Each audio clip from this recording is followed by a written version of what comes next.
Evening rise, spirit comes, sun goes down when the sun is done.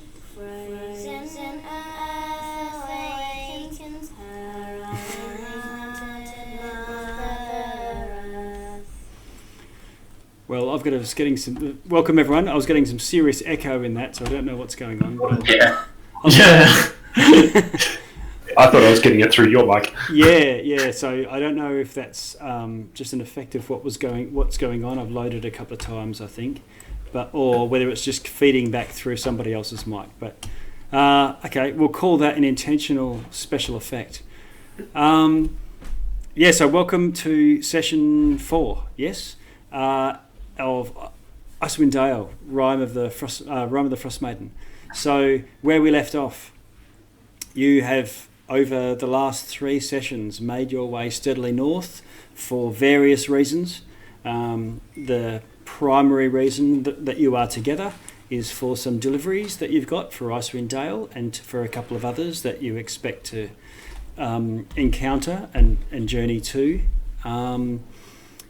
But you may have other reasons that is drawing you rather than just a way of getting paid to go there. It was quite trying, very slow going. Once you got through a blizzard, which was part way through the pass, through the spine of the world, the skies opened up and cleared up again, but didn't come back. So the sun, it's as if it's midwinter, where the sun, it barely comes across the mountains and the highlands to the south and the east. And for the rest of the day is below the horizon, as if it's almost a pre-dawn for 8 hours and dark night for another 12 or so. You've come through a small patch of a wooded area, so where there's conifers covered in snow, and crossed a frozen river and travelled a little bit further on over what might have been described as rolling hills, but that sounds a little bit Julie Andrews. This is more tundra. You've rounded a bend and you can see in the distance, a few miles away, a larger hill, which you can see marked on your map. There's an indication of steepness and height, which at least Nina knows to be the largest of the 10 towns, and the first one that you encounter as you make your way north, which is Bryn Shander. I've marked 2 other named towns which are known to at least to the party, maybe not all of you, Bremen and Targos, which are neighbours of Bryn Shander, both along a trail to the west, toward the lake of Maya Dualdon, which is one of the 3 lakes that service these towns and are the reason for their existence. Okay, so you've got snowshoes, I think, is that right? You got some donated to you all from the Dwarves of I forget the name of the settlement, but the Dwarves that you assisted by rescuing their orphan adopted human warrior. A couple of Yetis. I think Zach, he's not here. Oh no, not Zach. Jacus is wearing the skin of a Yeti. It's uncured, so he's starting to get a bit on the nose. It'll take some time to cure it properly if he wants to turn that into a cloak. At this point, what do you want to do? What's your intentions? Town warm. Town warm. Okay. So, while you can see it, the lights are a few miles away. Do you just press it? But it's sundown now, so normally you would have been camping out about this time. and then pressing on as it got a bit warmer. So it's going to get colder and colder as you go on. But do you want to do that and press on into the night, or make camp and arrive, during the day, during what passes for day here tomorrow? Nina's gonna say, she would like to camp. She knows that traveling at night is maybe not a good thing. Mm-hmm. So she I mean, night isn't exactly super dark here. Well, she's a human, doesn't have dark vision. Yeah. What's the temperature between day and night? Is it easier going during the day when there's sunlight? The main thing is the temperature. So it drops to below minus 50 at night, and it drops throughout the night, getting colder and colder as it goes, sometimes up to minus 80 or so. You don't know if it's possible that it might even get colder than that if you take into account special conditions, wind chill factor or whatnot, if you're caught out in it. And once you get below minus 50, cold weather gear ceases to protect you. Obviously, it's better than your bathers, but but will start freezing to death in that sort of temperature. So people in that sort of temperatures, even when they're all rugged up, will still die of exposure after a time. And if we camp, do we get to sort of ameliorate these things, or is the idea that you don't want to camp out at night, basically? No, you would have been camping out at night on the way here, and just trying to find a place that's not as exposed, and finding shelter in some fashion. So we don't travel at night, for what it's worth. Fine, that's fine with me, with threads. Mm-hmm. Okay. Threads, do you want to seek out an appropriate place, a decent place to take shelter? If you are just caught out in the tundra and you just lay down and go to sleep, you're going to freeze to death anyway. So you can have advantage with the party helping you out, but it's a survival check. Okay. Can I throw a bardic inspiration at her? No, you can. Normally bardic, Okay. Bardic inspiration for sure. Great. Rolling a d6. Let's see if it helps the chances. 21. Okay. So with your adjusted above 20, it's not a cave as such, but there's a crevasse that you can wriggle your way into to avoid the bulk of the wind if any comes at night. And you can also use your any tools you've got to scrape yourself out a little place to slither into with your sleeping mat and sleeping bags or rugs and things that you've got, which are oilskins to protect them from any moisture as well. So with that, let's see.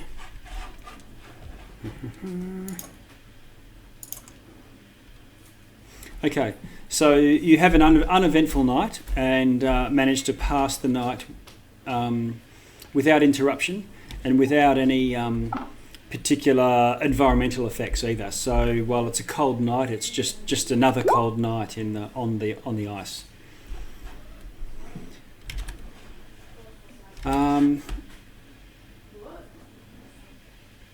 Okay, I'm just going to, let's see, where are we? Here. Roll a d6.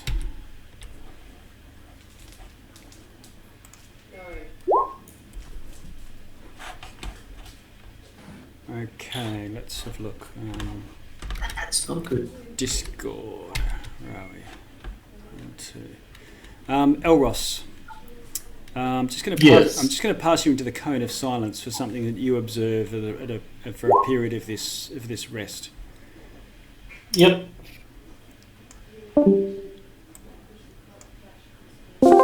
Elros, are you there? Yes, I am here. Okay, so you can't just sleep for 16 hours. It's not possible. But there's periods of just basically to rug up and keep warm as best you can. You might be, reading at some point or finding some other way to pass the time. But there's one point when you notice that Sharpie, the halfling, he's all bundled up in his gear, but it looks like he's bumped his head. You know how when you have a really severe bump on your head, and it rises up like you've got an egg. People describe it as like a big blood blister under the skin. And you can see it, sort of not cigar length, but a decent size welt on his face. It looks like maybe he banged his head, maybe, or it's only come up overnight. But so that's what you notice, and I'll pass us back to the Rime, the main group. Yep. Unless you want to do anything particular while everyone's sleeping or resting or anything in secrecy. No, not really. Okay, cool. Okay, everyone wakes up the next morning. Bear in mind that it's not a full sleep that is necessary through this. It's more about taking shelter. So you are taking a long rest, and you wake up with all of your recovery from spell slots and any healing that you want to do. But there's quite a bit of time of God knows what, trying to lay still, trying to keep warm. Maybe you're reading a book. Maybe there's something else that you do. Is there anything that you do to pass the time over these coldest part of the nights when you're just hanging out awake? Telling spooky stories or anything? I don't know. Ooh, I would love to hear some spooky stories. All right. Nina will tell a little bardic tale about a pixie from Luskin, and her nemesis is another pixie, but from the north. Mm. The pixie from the north is threatening humanity, and then when the plot twist, it turns out the whole thing was a memory, and the pixie from Luskin is lying on her deathbed instead. So it's all in her dream. Oh, right. And this is how she passes the time with everybody. Okay. So everyone has a sort of bleak story to listen to just before they go to sleep. But other than that, having a very appropriate story to fall asleep to, you wake up refreshed as much as you can be, given you're sleeping rough.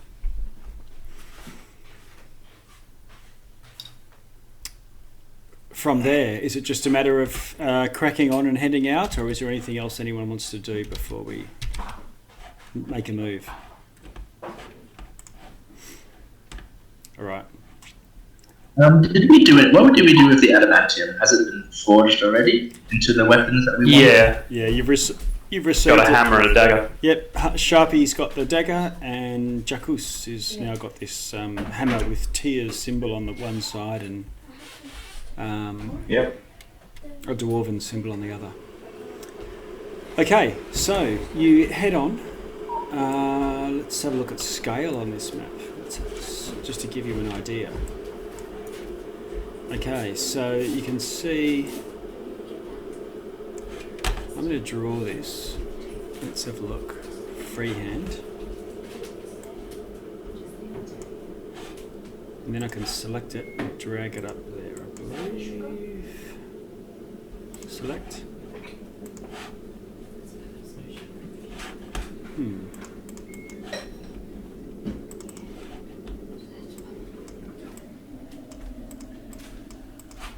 Why can I not grab it? Oh, that's painful. Alright, I'm not going to bother messing about with it, but I've just seen, so what I'm going to do is just give you a bit of a shape on here. So, whoops. Try again. So that roughly is about 5 miles on this map. And let's see. 10 towns.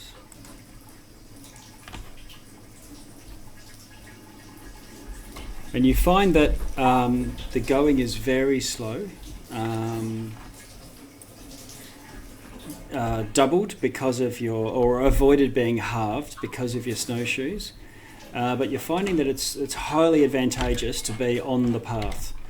So, while it doesn't see a lot of travel, as in there's not clear tracks to follow, over the years many have crossed it, and so larger boulders and obstacles and fallen trees and things like that get cleared out of the way. And also it follows a path where you're unlikely to cross any really deep snow drifts or get stuck, avoiding areas where there's prone to avalanche and things like that. So you get a decent distance there too. However, it's still not. It's still along here. This is you're probably going to spend this day walking,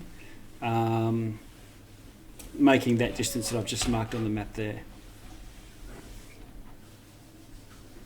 Oh, can't get to Brishanda by dusk or something. Yeah, possibly just in time if you make good. We'll have to do what we do for. Good thing we didn't walk last night then. Yeah. It's deceptively slow what you can see. So distance per hour. Yeah. So on foot with snowshoes is a half a mile per hour, and there's 4 hours of sunlight. So you go 2 miles on foot with snowshoes. Now that is in a day. And you can see the scale on this thing. What I've marked there is 5, so that would be 2 days travel. However, the path speeds you up, so that's where it's more than doubling your speed if you can stick to the trail. Now don't think that I'm going to be mapping out every day and deciding what stories you tell every night. We'll fast travel where it's appropriate to do that. But you've had your first view of Bryn Shander. So you travel that. There we go. Tina, can you do another survival check? This is for leading the party on their journey, not so much for locating a decent camp. Is that with advantage? If anyone's willing to help you. Mm-hmm. Okay. Yeah, Sharpie's scouting out as well. Oh, yeah, okay. So that's right. So with Sharpie moving ahead, you get advantage on that. Cool, 22. Okay. Yeah. All right.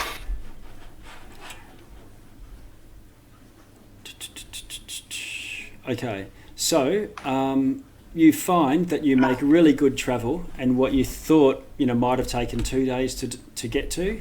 The sun has gone down, and probably for the last 20 minutes or so, you're walking in darkness, but with the light and the hill of Bryn Shander immediately before you, such that it's only 20 minutes or so to press on to arrive at sundown.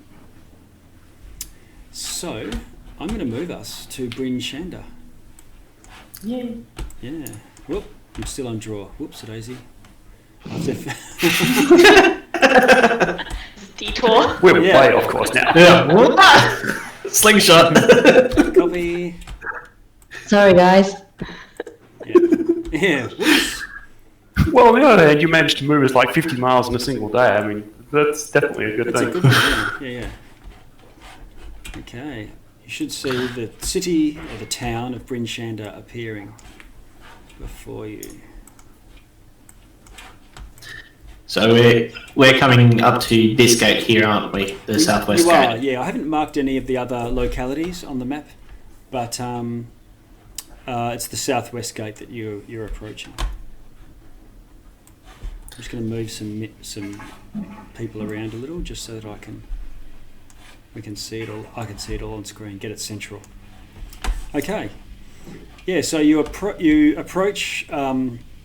You're going uphill for quite some time. There's what looks like a small roundhouse off to the right, but the main doors are still open. The main gates are still open as you approach. The walls are made of wood and are 30 feet high. You can see that there's guards atop and a guard down the bottom, at least one that you can see silhouetted. You can't tell what any of them are. They're just humanoid teddy bears with all their wet, cold weather gear on, which you all look the same, much the same. What do you want to do?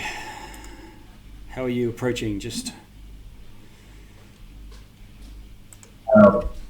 Well, with her little horns peeking out of her furs, Ash can cast thaumaturgy on herself, and so her voice will boom out 3 times the normal volume, and so she can reach them with a "Hello, hail." Yep. Okay. People will wait. You're greeted with a shout. You're almost too late. We're about to shut the gates soon. Oh, on our way.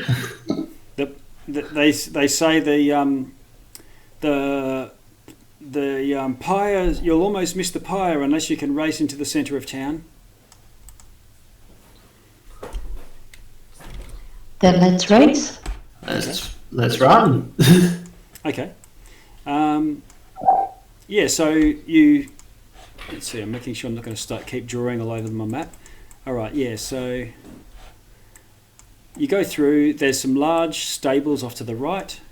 Can you see the large building where I'm pinging here?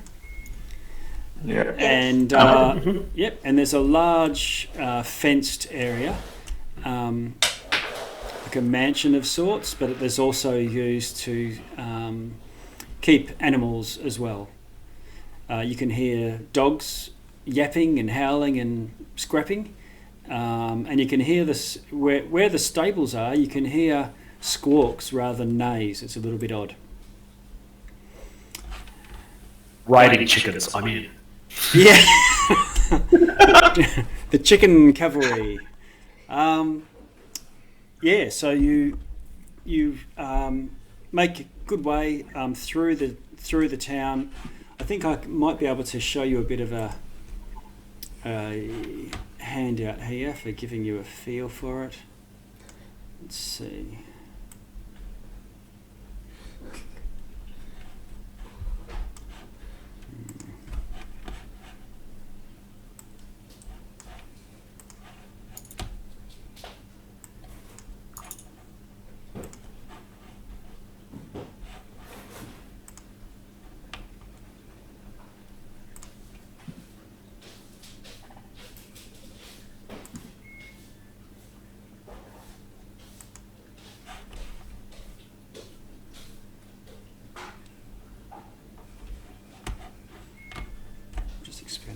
My mouse is pissing me off at the moment.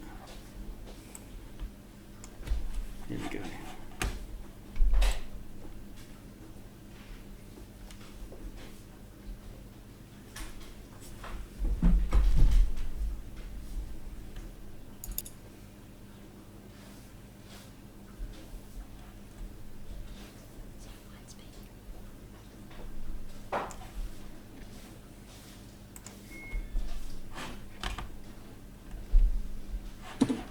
Okay, it's a lot bigger than this, but this will give you an idea of the small town. This is a small keep on top of a hill. Show to players. Reminds me of Winterfell. It is that one's more of a keep, but yeah, it's so you go past a bit of a settlement, but then the whole town, you can see a mile across, so it's a lot bigger than that. But it gives you an idea for the light when it's during the day. Gives you a bit of a feel for it. Okay. There's a large group in the middle of town as you get up to this area, and they're all quite densely packed in, as if to keep warm. And you can hear that there's some sort of commotion and speaking up ahead, which is a little bit muffled from where you are, unless you can manage to try and press your way forwards. Is anyone trying to squeeze through, or just sort of? Jackus will try to move forward. Yeah. Okay. Jackus and Sharpie. Jackus, do you want to do a athletics and see if you can, muscle your way through? Have advantage, and you can pave a way for the party in that sense. Okay. Jesus Christ. All right.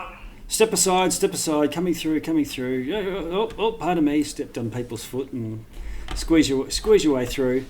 At one point, you can't see, but there's a lot of people looking grim-faced, all facing the same direction that you're going, and you can hear a voice call out from not too far ahead of you. You can't see the speaker at this stage.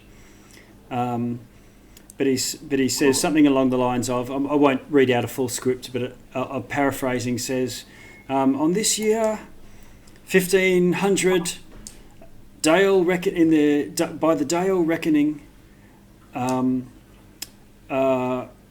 we must honour the sacrifice of Goodman Dugan, the woodcutter, who has given his life for us, for all of our sins.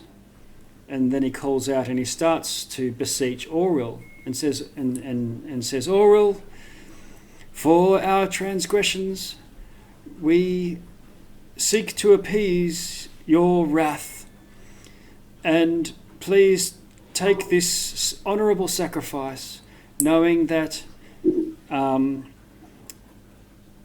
we are in awe of your power, and welcome your release of our lands and the return of the spring and the sun.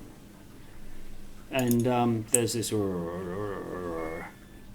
and you can see sort of light flickering above, but can't quite see. I presume, Jackus, you're still pushing through? Yeah. As Threads is very cheerfully like, oh, I'm missing out on a show. Can I phase step through the crowd to see?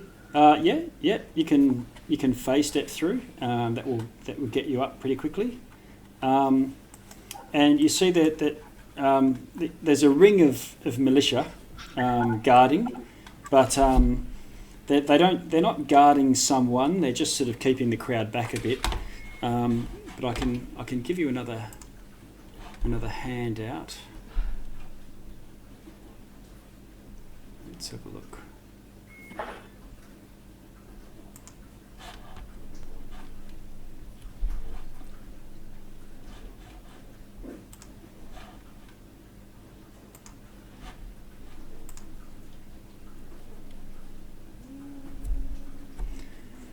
And you can see it's all these masked faces with goggles and scarves pulled up.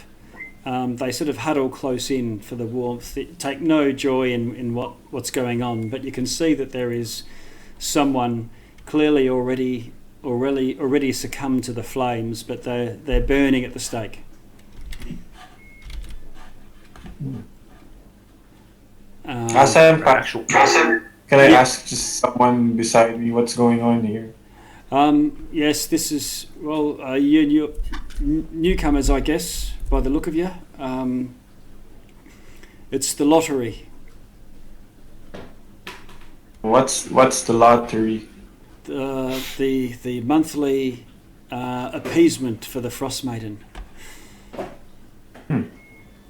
And whoever's name gets pulled gets burned. That's what Is happens. that correct? That's the way it works. Oh, And he sort of Wow. he sort of turns. Some people start to turn away in groups of 3 and 4, and there's no kids or anything like that. It's just like it's not like a spectacle like you might have had with French, guillotining and things like that. This is clearly a reluctant sacrifice that someone must have made. People start to turn grimly. Threads, you teleported up to the front. You can see there's a young woman, clearly in a position of authority though. She would be in her early 20s. And there's a sort of middle-aged man in a tabard with a sun on it. Looks like some sort of priestly vestments.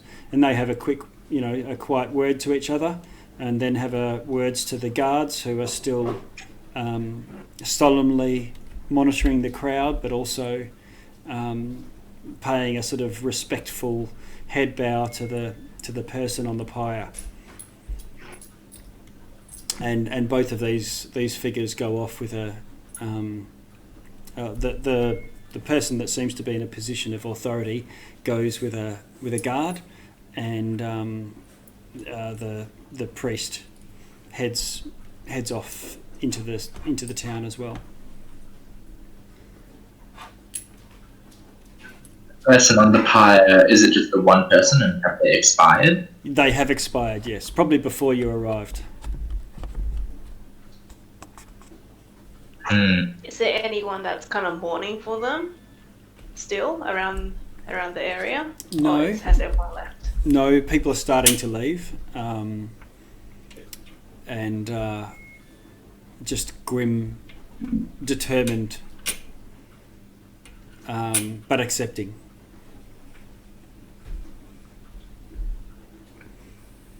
Can I ask one of the people who's leaving where the nearest tavern might be? Yeah, let's get a drink.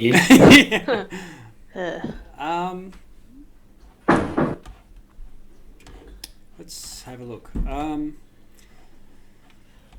The best one for folk with your look about you would be the North Look, I guess. And head down the North Road, and he sort of indicates down in this direction. It's by the North Gate. Can't miss it.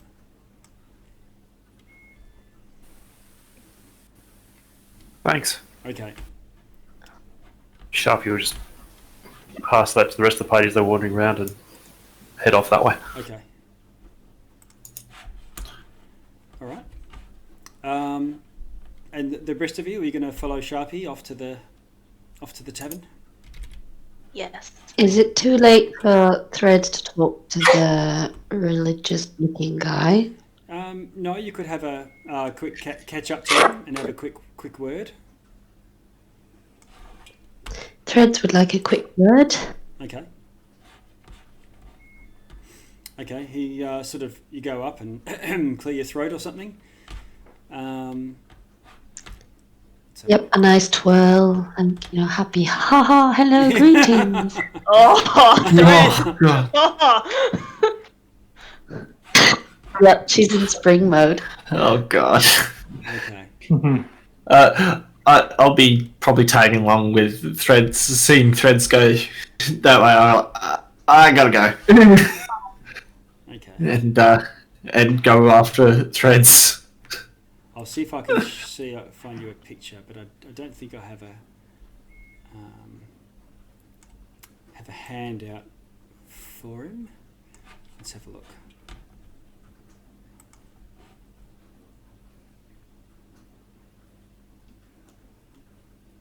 Okay. No, I don't. But he turns to you, and you can see you can now clearly. He's modestly dressed, but he clearly has a priestly tabard on, with a picture of a sun. He sort of turns to you and says, "Yes, child." Well, my good sir, I had the pleasure of witnessing your wonderful show that you had on in the square. May I ask, what What was all that about? What was it for? It was just so exciting. Poor Dougal got drawn in the lottery, and is paid as tribute. His life is forfeit to appease the Frost Maiden. Oh, the Frost Maiden. And that sounds so interesting. Who is this Frost Maiden? The goddess of winter.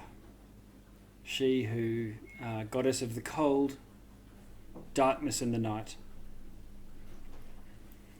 And we believe that it is by her displeasure that this region has been plunged into endless night.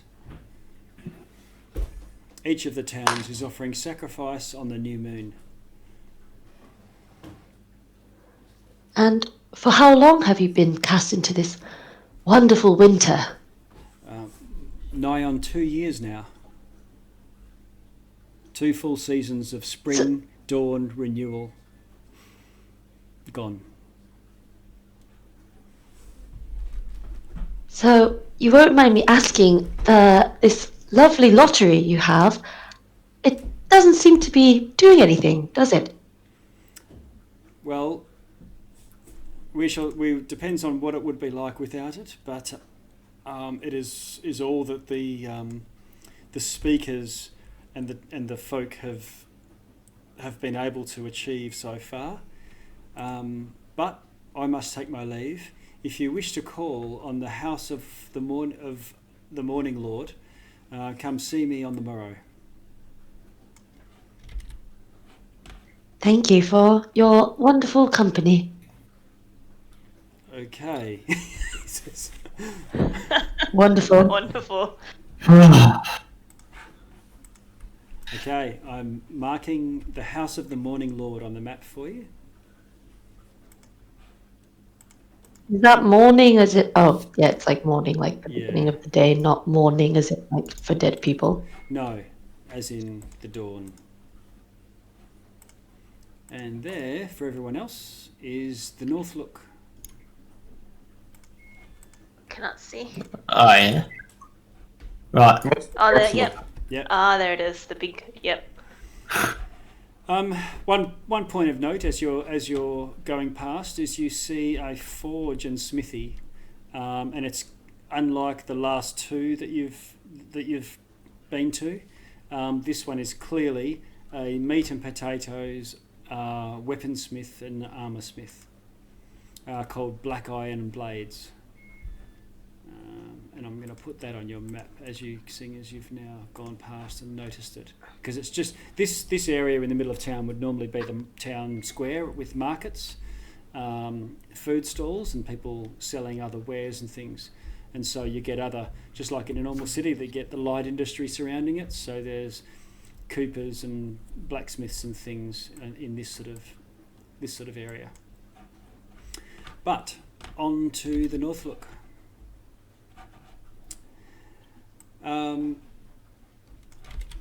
In fact, I might jump us into the North Look. Let's do that. It'll look surprisingly like where you met Rule.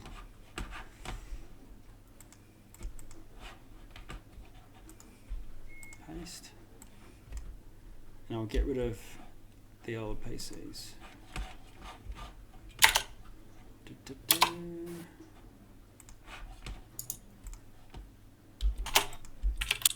Because those are your level 1 equivalents, I believe. And we just changed map, objects and tokens. Oh no, I think I pasted you into the somewhere else. Let's have a look. Yep. Layer token. There's Sharpie. Threads. Ah, there's 2 Sharpies. Nice. No, we can't have that. Oh. It's his secret power. Yeah. They're multiplying. We're going to take over the Dale. How many Sharpies does it take to bring back... You know you asked that lefty, right? To bring back the sun. Secrets out. Okay. He's not a rogue, he's a wizard! There we go. And this bloody drawing that I've still done. Oh no, I still can't get rid of that. This is one of the problems with Roll20. One of the makes it a little bit tricky to use.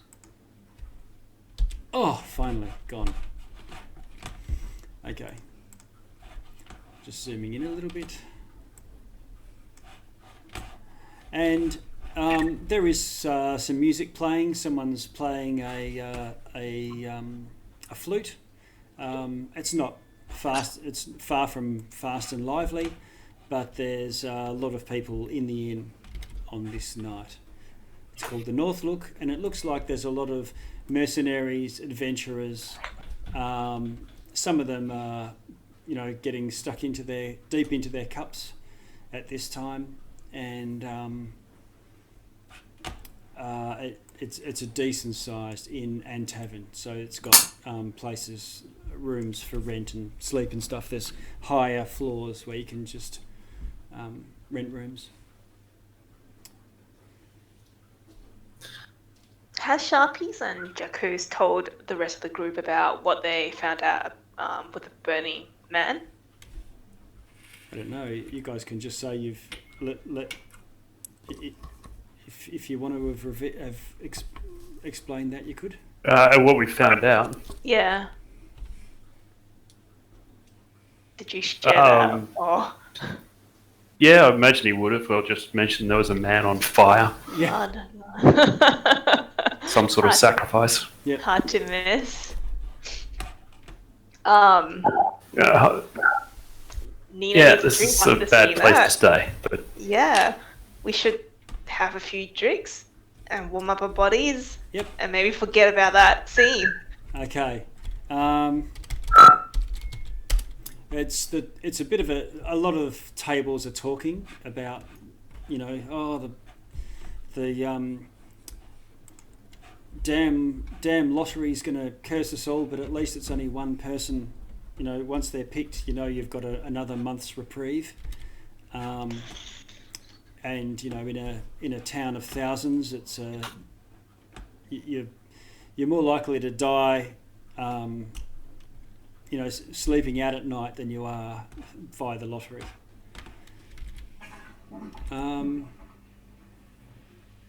So there's a lot more dangerous things on people's minds. So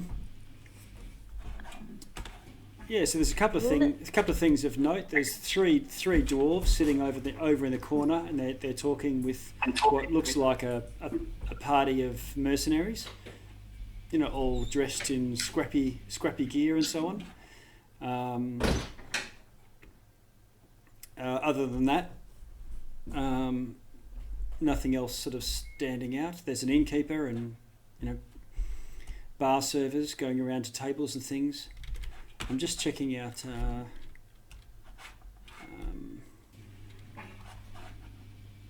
If anyone wants to buy a drink, you can do so. Shopwise will buy around for everyone. Okay. Yeah, same. I'll buy around as well. All right. For everyone. If everyone goes up to the bar and everyone buys a round for everyone, you're going to have a good night. Rounds are just the way to go. After this part, ask if this is where we're all staying for tonight. Yeah. Is there something wrong with this? No, not at all. In which case, she will excuse herself from the drinks and say that she will just go back and just say some prayers over the pyre and maybe have a walk around town to clear her head. Okay. So whilst they're getting drinks, she'll just dip out. Okay. All right. And she will go to the pyre and say some prayers from her prayer book. But afterwards, she will start inquiring about the local homeless folk. Just Okay. where would they congregate on a night such as this? Yeah. Well, okay. As you're wandering up and down wandering the streets, just clearing your mind and so on? Okay. There we are. I mean, she is specifically looking for someone, but to be subtle about it, she has to ask where the homeless folk would congregate. Yeah, okay. All right. The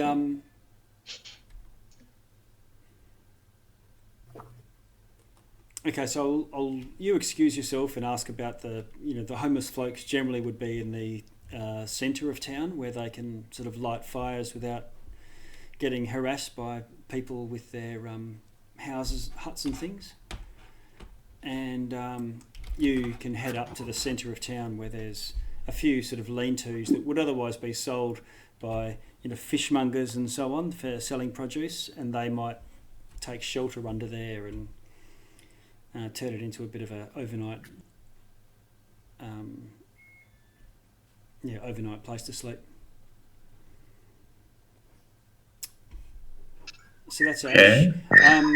it's a mug of ale is going to be a silver piece. So a gold piece. Whoever wants to buy a round will buy a couple of rounds for you. Is that? I'll buy a round 2. Okay, so yeah, so if someone, I think it was Jacus, was going up to the bar and buying a round. Yeah, sure. Yep. Yeah. And I've got enough gold to spare. That I throw 1 gold towards the round for us. Okay. All right. So. Okay. Jacus, when you're up at the bar, you notice that the three dwarves off to the side are. So you're off to the bar. Here you are. The 3 dwarves off to the side seem to be talking to each other, but also looking at your group. I'm just going to move you guys to be sitting around a table. All right. Threads is gonna be dancing. Threads is dancing. Okay. All right. You're grooving to your own tune. So do I notice them staring at us? Yeah. It's not with particular malice or anything, but they're clearly taking an interest in your group above just looking around and having a chat like most of the rest of the room. All right. So after I throw one, after I buy 1 round of drinks for everyone, I buy a round for the dwarves as well. Okay.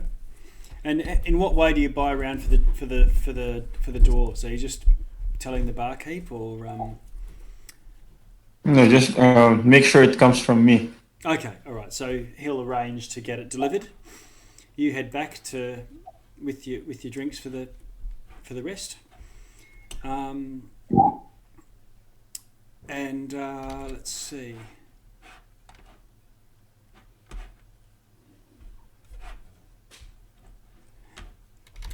The rest of you, while Jackus is off getting the drinks, Elros, Nina and Sharpwise, you can hear a group behind you and they're sort of muttering to each other, saying, "I heard there was another one last night." Another what? Another murder, a fatality, found dead in the streets with an icicle through his heart. And they said, "Well, that'd be 3 that I've heard of in the last 3 months, wouldn't it?" And they're clearly discussing some sort of foul play murders that have been plaguing the town.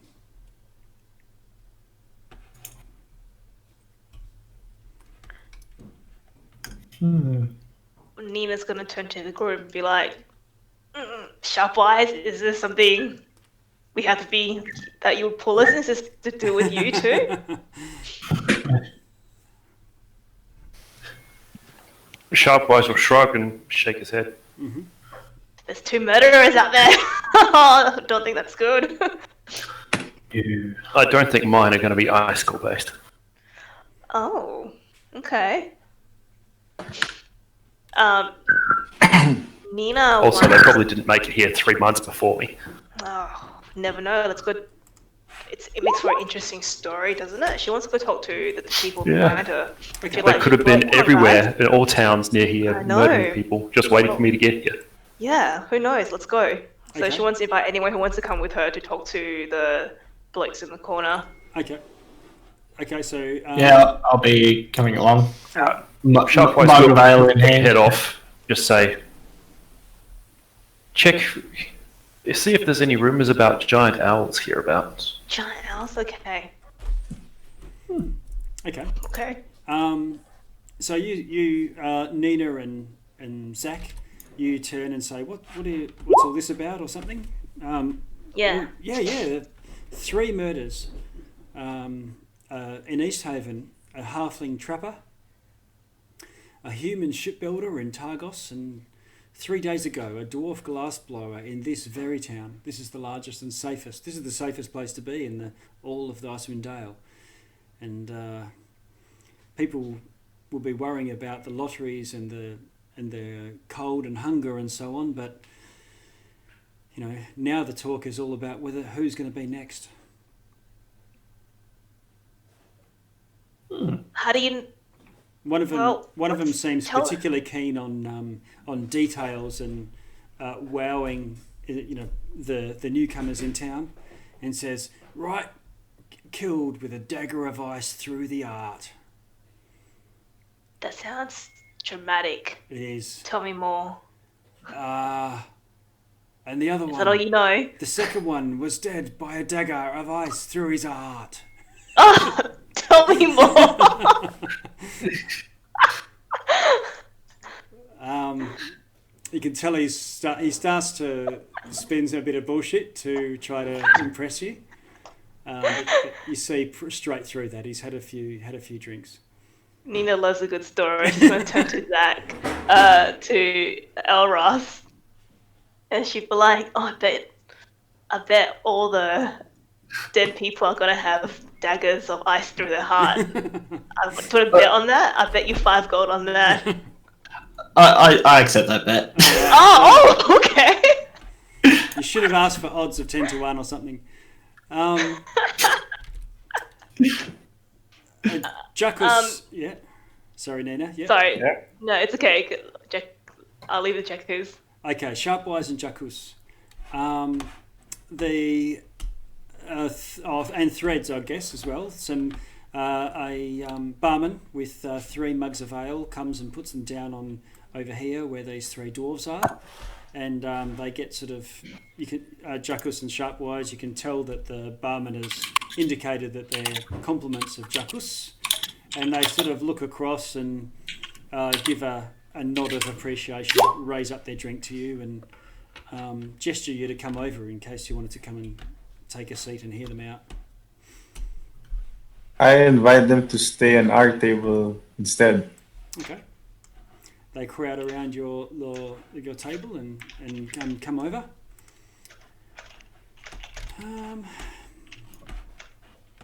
So I noticed you guys are looking at our group. You look at this guy. He's a shield dwarf, and he's got a battle axe. Let's see.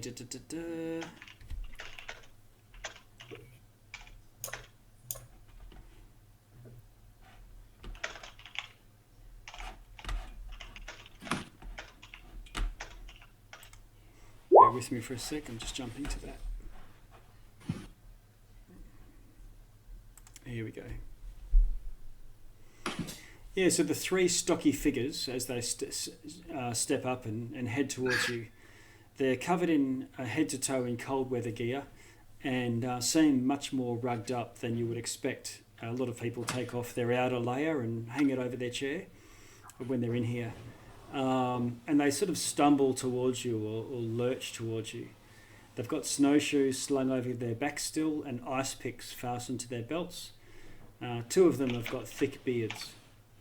The third one holds up a gloved hand as he sits down and says, "Oh, thank you for the drink, and well met."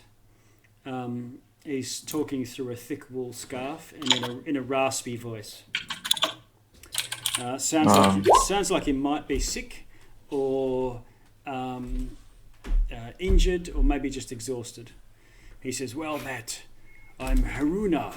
These are my friends Korux and Stone. We've been asking around for help. This is supposed to be the inn of adventurers, and none have taken us up. And you look. Sounds like he was about to say fresh, and then he changes it to capable. Yeah, well met. I'm Jackus, and this is my party. How can we help? And further, yeah, how can we help He you? says, we work the mines in the Dwarven Valley at the base of Kelvin's Cairn. The mine is owned and operated by Clan Battlehammer. Provides most of the iron for the smithies of all of 10 towns and human folks.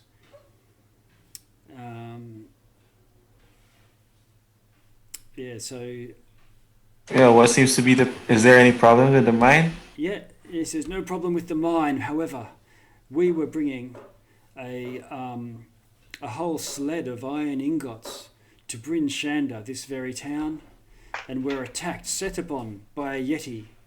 I see you have no problems with yetis, big fella, he says, gesturing at the pelt, stinky pelt. With the horns. Yeah, the pelt and the horns. And he says, a yeti surprised us and killed a member of our group. The rest of us fled as the yeti took poor Orbok, tore him limb from limb, and, we need someone to go back to get the sled for us, and as payment, we can offer you a gemstone each. And the friendship of the Dwarves, of course, of Icewind Dale, which can be even more of a boon in these harsh times. How far away? Less than 10 miles. Maybe even half a day from here. 2 to 3 miles, I would say. But it's cross country, not on the track, and directly north from here. Out of character, how much is a gemstone worth? He says we would normally trade. They're all worth different amounts, but we would normally trade these for 50 gold or goods to that value. Yeah, I mean, I'm okay with that, but I have to talk to my party first. We have to head up that way anyway. He says we saw you come in, and we assume there's 6 of you, if I be right. The dancer and the non-drinker that left. It seems like this guy has categorizes people into non-drinkers and drinkers. All right, could you give a moment, please? Let us discuss. Okay. You can tell that they're fairly traumatized and clearly suffering from multiple, extreme exhaustion, and are in. It might be days before they're well enough to travel.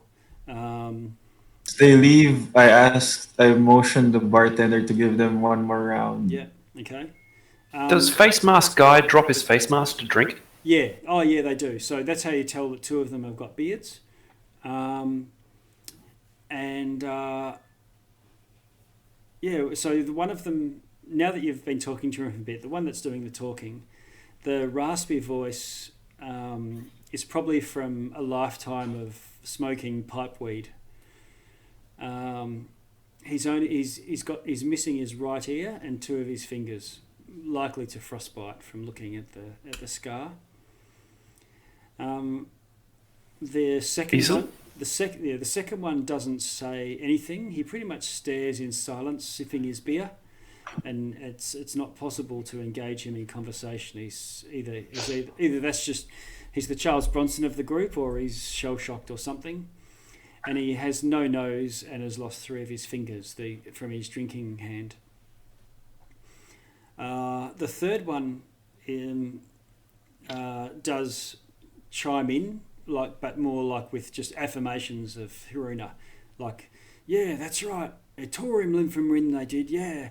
And every now and then he looks to the door as if he's expecting something that he fears at any minute.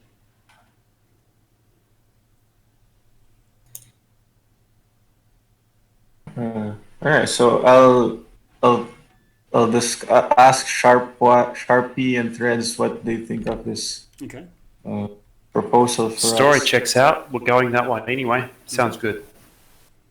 Yeah, so all we need now is to get Nina, and Zach on board. Okay. So I think Ross. All right, so you can easily go and confer with Nina and Zach, and trade rumours. Ash, I might just go to you for a moment as well, while the rest of you are having another round of drinks and deciding what you do from there. Let's see.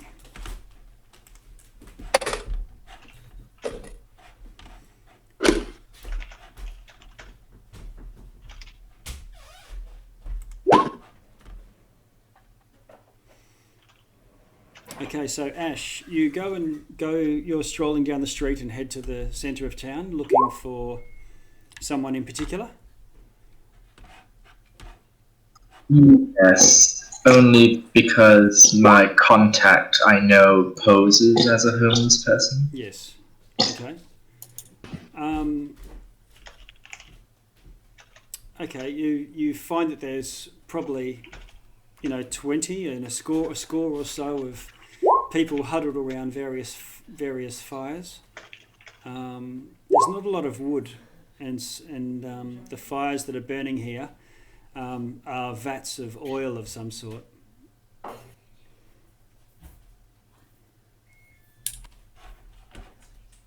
See. Okay, but well, go ahead. Yeah, can you do an investigation?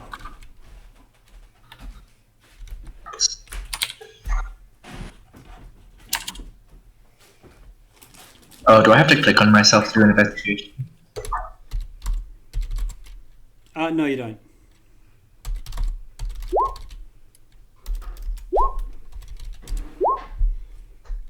Okay.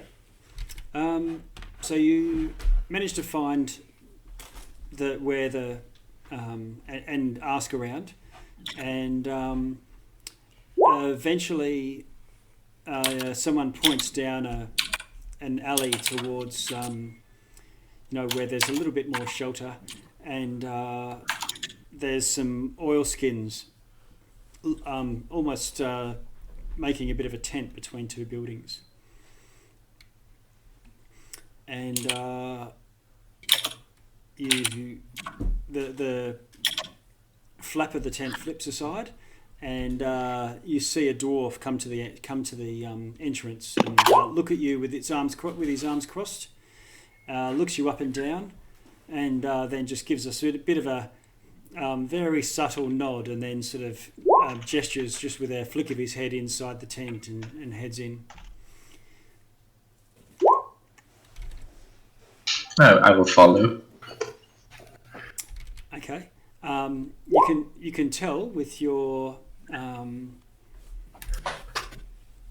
that while he's dressed in rags, he's got both a battle axe and a hand axe on his person. Oh, yes. Okay. He gestures for you to sit down on a fur that he's got on the ground, and there's a small fire burning within his tent.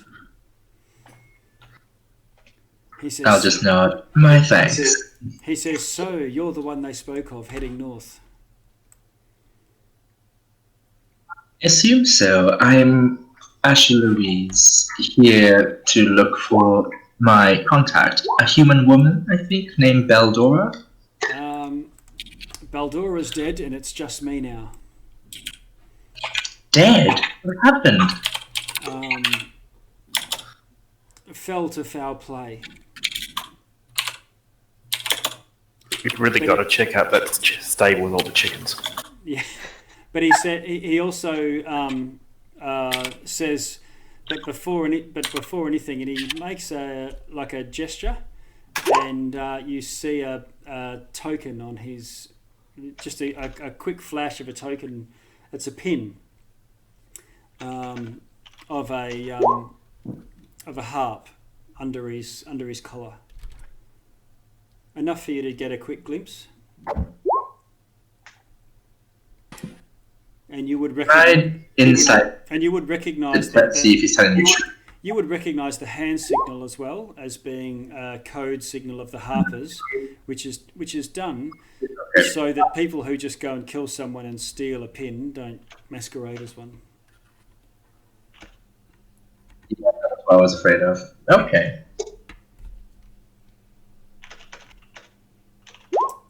So what's your name? Helene's the name, and I'm a retired bounty hunter. He says I've been centred in Bryn Shander and some other towns. I'm beyond adventuring, but that doesn't make me incapable of gathering information and keeping my eyes and my ears open.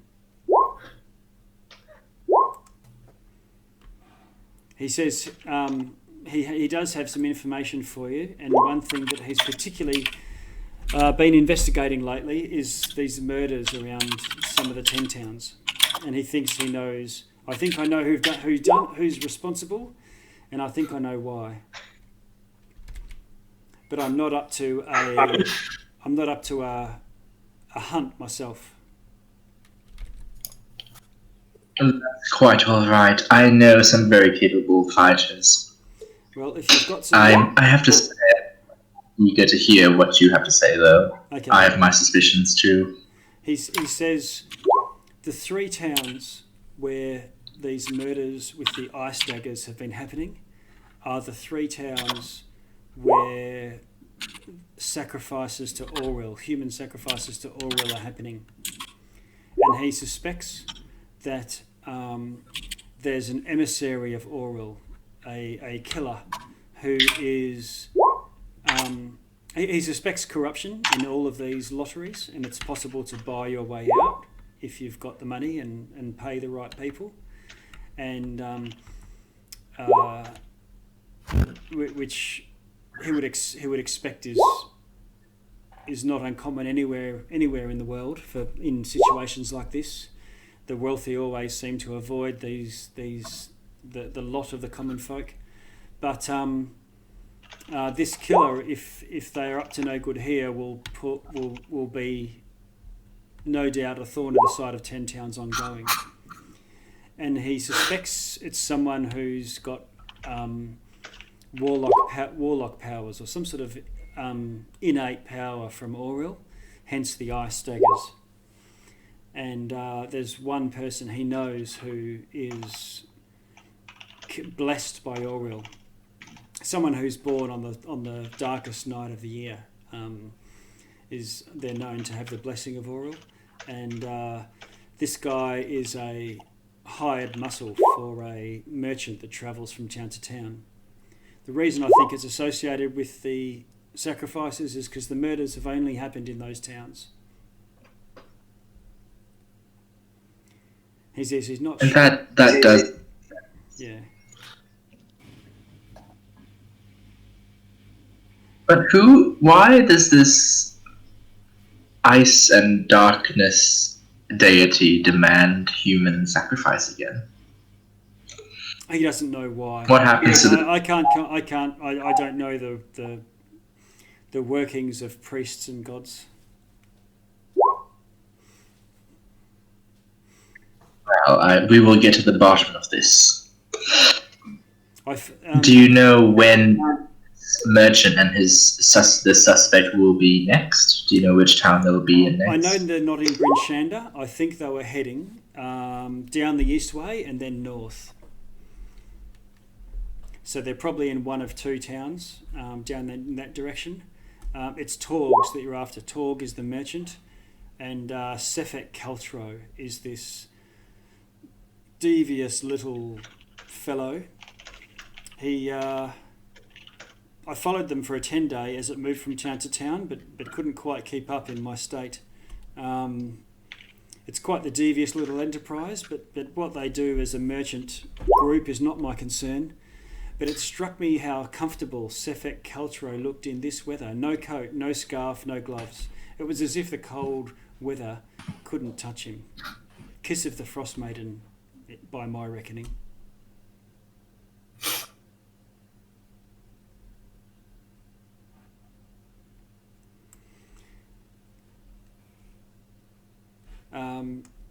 he says She will take down notes in yeah. the prayer book, like getting the names down. Okay. I'll add them to your journal, but if you can apprehend Sefet Caltro, ascertain his guilt, and deal with him without the authorities, I will pay you 100 gold pieces.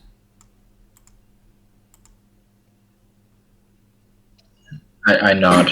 I understand. Okay. So you can head back to the others. Sure. I'll just ask him before I leave. Do we have any allies among the authorities, or do we have to remain undercover? He says that the leader of Bryn Shander is a benevolent, wise, albeit inexperienced young whippersnapper.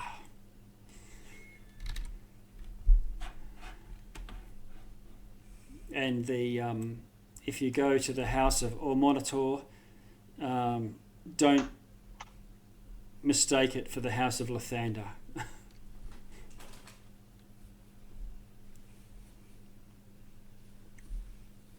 It'll put their noses out of joint. I see. But other than that, they are also charitable folk there. Oh, Nina, you're upside down. Have you got Those threads. have you guys are now in your third round? Jeku's threads and Elros is down. She actually won. Awesome. We were playing a drinking Sharpie's game. just going to make sure we. Thank you for that. I'm glad sorry, you guys, when you do sort of these sort of one-off side shots, you're sort of left to your own devices, and I see you've taken the opportunity, and so what is it? 2 of you are down and out to a drinking competition in the north. 3, in fact. 3. Who's Three. Oh, Jackus is down. So who's the winner? Or is Sharpwise no? What's the last one's up? Nina. Sharpwise wasn't playing. Nana was the winner. Oh right, okay. So Sharpwise is getting a couple of rooms and helping threads and Jackus up. All right, awesome. And When Nina was talking to those guys, Yep. she wants to know, there was the most recent guy from Bryn Shander that died. The human that died, what town was he from? And the halfling that died, what town was he from? let's see. One was from East Haven. I'll start to mark these up on your map too, which will Okay, be a little great. bit easier. Oh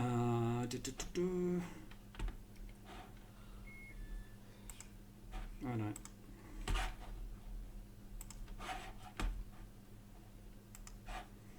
Here we go. A halfling trapper in East Haven, a human shipbuilder in Targos, and a dwarf glassblower in Bryn Shander. One more question. When she was talking to them, she wants to ask about the lottery system and ask them who are on the lottery system. Are travelers also on the lottery system, or only the residents? Everyone in town. Everyone in town on the day that they draw the lottery? Yes. Okay. Everyone clears out on the day. Is that what you're saying? Well, Empty town. she'll let the table know how the lottery system works in have- Bryn Shander. Okay, I'll have to look up the bylaws on that because you may have found a loophole that everyone would have found, and they probably would have closed that loophole. Let's see.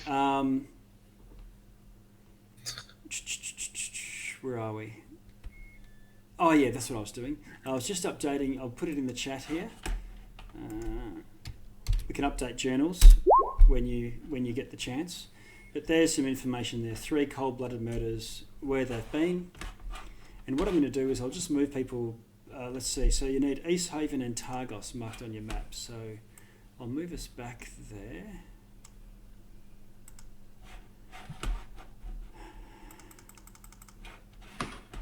That one. I think that one is East Haven by memory. It is. It is.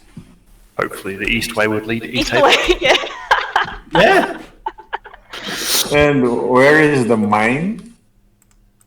Oh, where is the sled where the dwarves were attacked? Map layer. Straight north of British Shanda. Yeah, so Alright. you go Bryn Shanda and it'll be sort of up in this direction, straight north, and not too far. Like even that is, if you go straight north and hit the trail eventually, but it's probably just out here somewhere. Which, you know, to be fair, is probably 2 or 3 k's, which is a day's journey by snowshoe.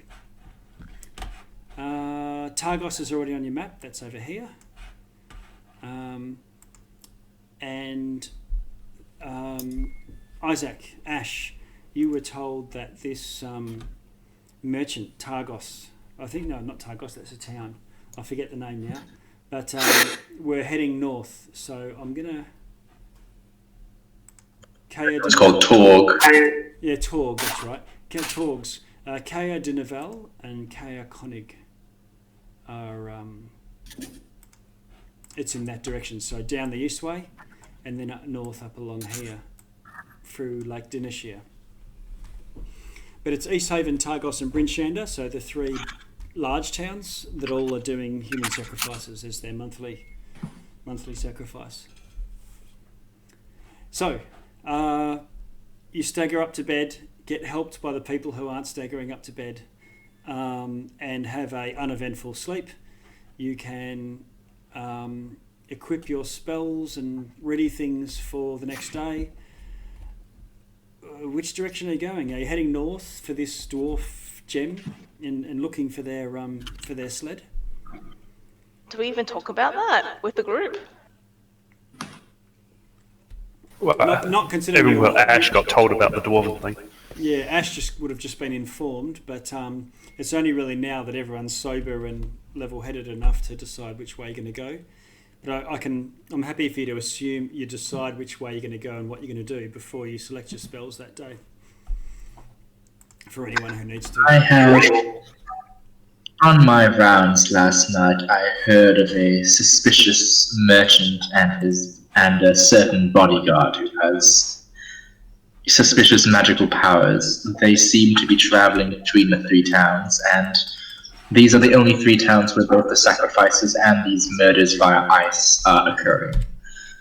Now, the bodyguard is suspicious because he seems unaffected by cold and seems to have manifested some strange magical abilities, which makes him so effective. Mm-hmm. So I think it might be worth our so time. let me get this straight. We've got a merchant who travels between the 3 largest towns, which is going to have the most goods, with a person who has strange magics, looks at Isaac. Yeah, this doesn't seem like really unusual, just saying. Well, Just more of your dark magic stuff, isn't it? somebody plunging ice. It's like a merchant with a bodyguard. Yeah, and Ross's ears perk up when he hears about the bodyguard that's like almost unaffected by cold, like he is. You get the idea that you got the feeling, even from last night, that people are treating you a little bit distrustfully. Like, look at that guy walking around as if it's not cold. What's he hiding? Well, the people say that this dark deity has blessed that man. I believe he is called what was his name? Cephik Paltrow. That was it. They say he's blessed by the deity themselves, and that's the source of his powers. And which would make sense, because the other thing I heard was that corruption within the system, within the lottery system, meant that it could well be that we are not seeing truly fair choices for who gets burned at the stake. And so if this person truly is an agent of the Dark God, maybe these murders are some sort of, amends, some attempt to make this thing balanced. Or maybe just revenge. I don't know. No one really seems to understand why we sacrificed in the first place, but I think it's worth investigating.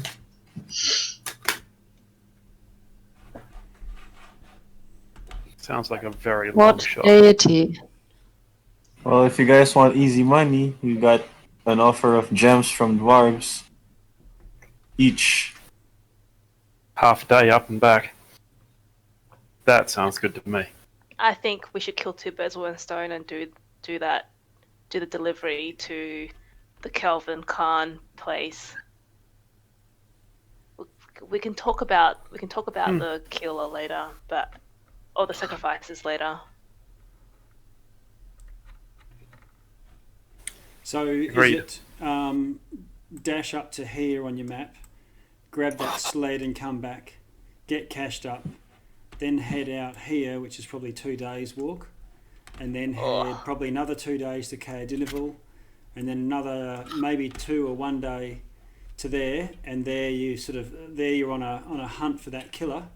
But if you don't find him, you're also going in the right direction to go to Kelvin's Cairn, and which is one of your delivery points.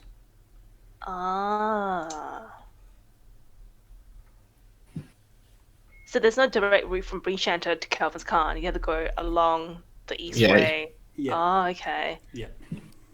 How do they normally get to the Dwarven Valley? Yeah. They must cross country as it's needed. Okay.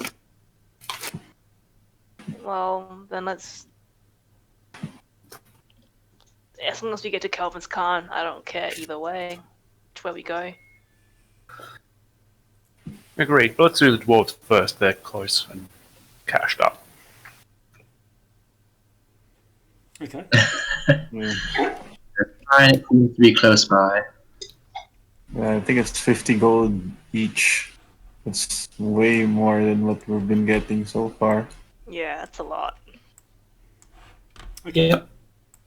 All right. So so you've got all your cold weather gear. You've got your snowshoes, which they said you were definitely going to need, and you start to head out of Bryn Shander. Yep. Sorry. Yeah, go for it. Did Sharpie want to check out the chicken stables? Oh, yeah. Actually, Sharpie kind of will check out the chicken stables just out of curiosity, Sure. but it's You can head not down going to be like anything it's, major. It's easy to head down to the south gate and just have a look. You see people coming and going, and they you do hear all these squawks, and you see someone coming out of those stables, and they look like they're all set ready to trek across the snowscape, and leading and trailing them on a leash is what looks like a giant bird, taller than a horse. It looks like a tauntaun, but it's feathered. It's got a huge axe-shaped beak, and is covered in white, fluffy feathers. I will be able to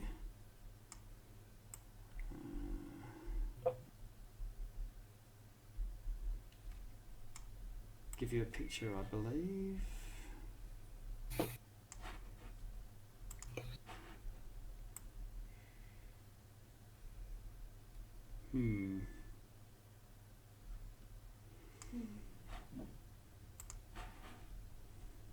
So are we to believe, looking There you at go. these would be the equivalent to the horses up north? Probably more like a mule. It's a mule. Can you see the handout now? No. No, not yet. Oh, okay. There it is. Ah. X-Beak. That's right. Oh So my god. It's I an was art, it's, thinking of like a, lost chocobo. Yeah. it's an Or Arctic Pico. Arctic version of an axebeak. They've got very feathery feet going all the way down to their claws, and so they can move across snow pretty easily. Big, fluffy feathers. You don't know how scrawny their neck is under all that fluff. But they can probably. They're not domesticated such that you can ride them, but they can carry gear, and people sort of pack them up with tents and produce and so on, and lead them around like you would a mule anywhere else in the lands. I'll inquire how much they are at the stables. Yep. You can't ride them though. Okay. Okay. Let's see. Speak.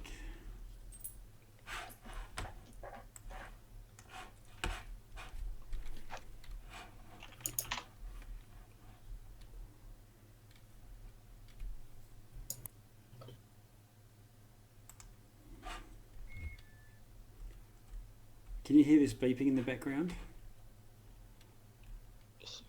Yeah, Every now and then. it's okay. Snowshoes, cold weather gear. There we go. Axe-beaks. Domesticated axe-beaks will set you back 50 gold. Oh, Okay, noted. Yeah. we should get that dwarven thing and come back to buy your axe speak. Okay. You would. Not sure we need one at the moment, but Sharpie, you also see, and he says, hey, wee man, you're going to ride this thing, are you? Is that what you're looking for? if it's possible, He said, one of your stature. beats walking. I have heard people of your stature riding these things around. I guess it would be possible. They're not that fast, but beats slogging through the snow.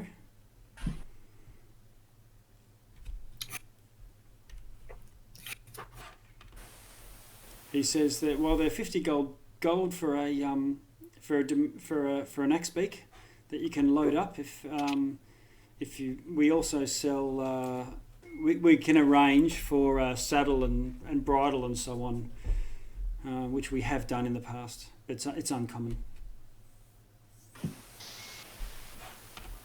I can make my own adjustments to saddles and stuff if they don't fit. Yep.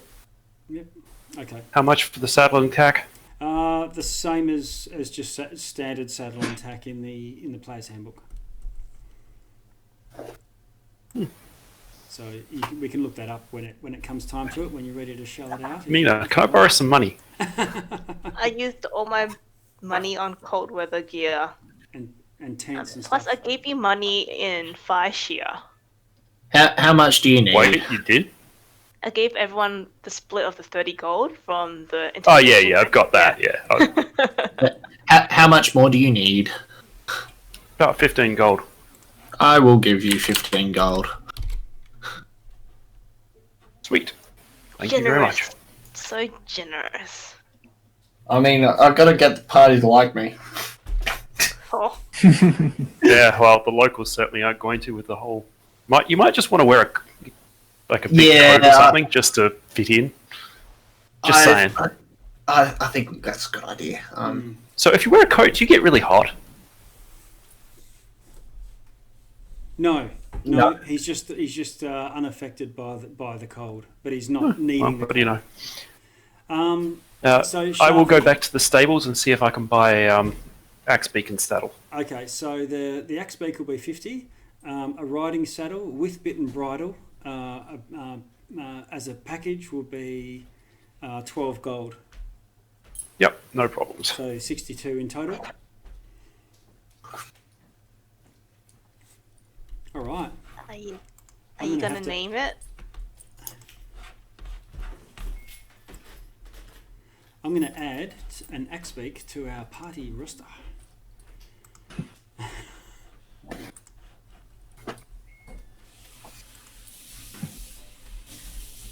Man, there are a lot of handouts. here. Thanks a lot, Zach. I really didn't want to walk all the way and then snow. I'm looking out for you. PCs. It seems like up north it gets the further north we get, the deeper the snow gets. How tall is Sharpie? 3 foot, maybe slightly under. Oh, Sharpie is small even for a halfling. Hence why he can. Hence why he can merge into a crowd. yeah, you're gonna get lost in a blizzard. It I think if a blizzard were to happen, we should try and stick together. Try not get separated. The axe big. Fucking massive. Yeah, you know, DM, I'm still getting nightmares from that encounter we had in that one shot. Which one? The final one shot. The one where we faced two of those things. Oh, right, yeah. So you know what an axe beak is, that's right. Yeah, you've Yes. you had them stalking you through the house. Okay. I'm just going to ungroup this because that's a bit of a pain. I'll just have to keep you together, or actually what I can do is I will... Just give me access to it and I can move us both around. That's what I'm going to do. Advanced... How do I give you access to it?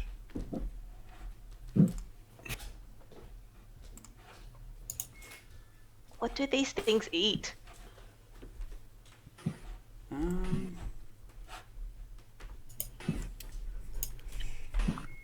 I guess these ones, along with everything else, is going to eat fish. Most people eat fish in town now that...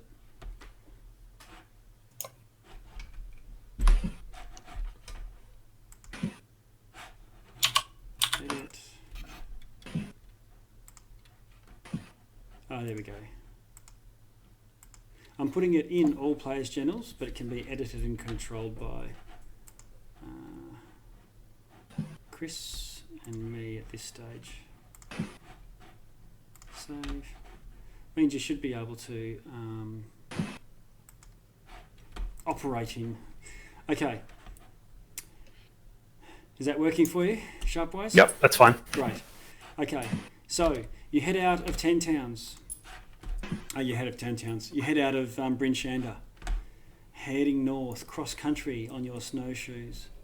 For about an hour and a half, things look pretty fine. You're making good time. Who's going to be your leading you through this, trying to find a good pathway through this? Is Threads your go-to? Threads. Threads is okay with that. Okay, Yeah. I'll get you to do the survival again, assisted, so with advantage. I don't let don't use guidance or anything like that, because guidance is for the next minute straight after. So this is more of an ongoing thing. Another 20. Okay, very good. All right, so so you didn't make a liar of me. You are making good time.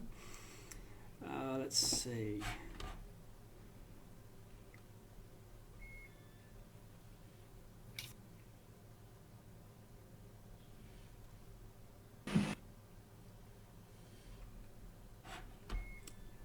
Go for a few miles.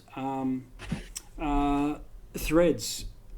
Yeah, after about 2 hours, you can see the sweeping down from the north. It looks like there's bad weather coming. It's probably only, less than 20 minutes with the speed it's going. It's probably less than 10 minutes or so away from you. Can I look around for anywhere that we can take shelter? Yes, and you can find a bit of a hollow or something like that. You try and grab a piece of shelter, some shelter as best you can. Everyone sort of tries to stay together, I presume. And suddenly there's this howling wind. It's hard to hear even your own voice as ice and snow starts blasting across you. You've got a little bit of cover from the main blast, but you're clearly sort of stuck in a blizzard. Are you going to sort of sit here and try to wait it out, or try and press on, or do something else?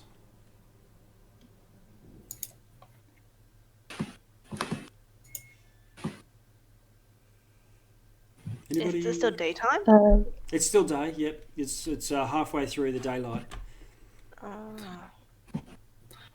Threads would look at Elros and kind of try to yell over the sandstorm, be like, "Magic man, don't you have anything to deal with this?" I just shake my head and I'm like, no. Yeah. Not yet. You're uncomfortable. You're uncomfortable. We have to Yeah. hunker down for a bit, basically. Okay. So you. Sharpie will start digging a bit more of a hole Yes. to shelter in. So you're trying to get as much shelter as you can. Your axe beak sort of squats, closes its eyes, and folds its neck back on itself. That turns into basically a ball of feathers, and fluffs up, and you can see the snow sort of building up around you. You're probably thinking now that you've decided to wait it out that it was probably a good idea to not try and press on. Even a few steps away, it's not possible to see. So it would be easy for one of you to get lost, separated from the rest of the group, if you were trying to all make it in the same direction. Let's see. Okay, this blizzard goes for more than an hour, and finally passes, such that you can sort of burst your way out of the soft snow that's all around you and start to continue your way north. You've probably gone more than what it would take to be able to get back to Bryn Shander in time, so you've probably got a night out in the open now.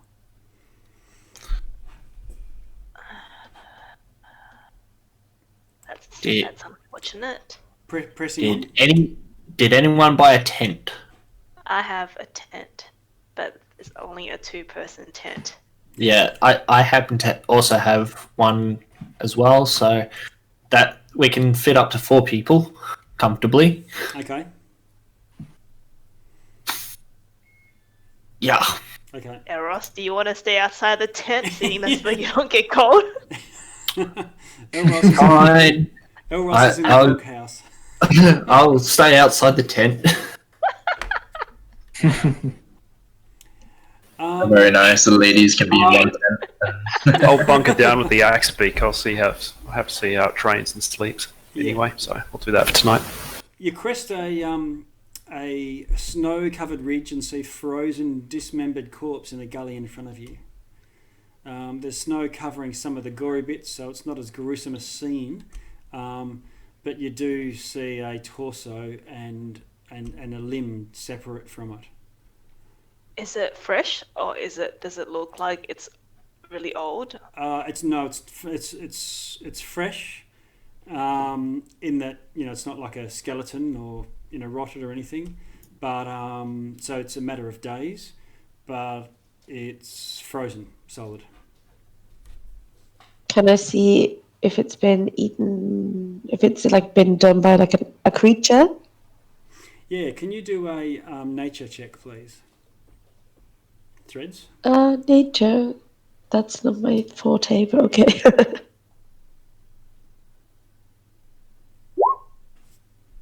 Not bad, not bad. Nice. Oh, okay. You've encountered Yeti before, and you're fairly convinced that these you actually find a couple of bite marks, that it's probably from a Yeti or a creature of the same size with the same size teeth. Was it a dwarf? It was a dwarf, yeah. We must be close. Yes. Sled must be around here somewhere. Yeah. Can you do a tracking, a survival?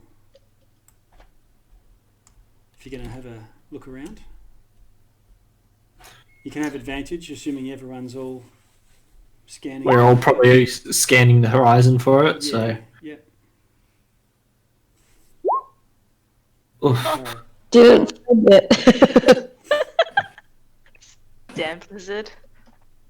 Oh, yeah. Yeah, so the blizzard seems to have covered over a lot, but all you can tell from this is this guy has a harness on, and the harness appears to have been snapped, probably, a few feet away from him. And there's no sign of any sled.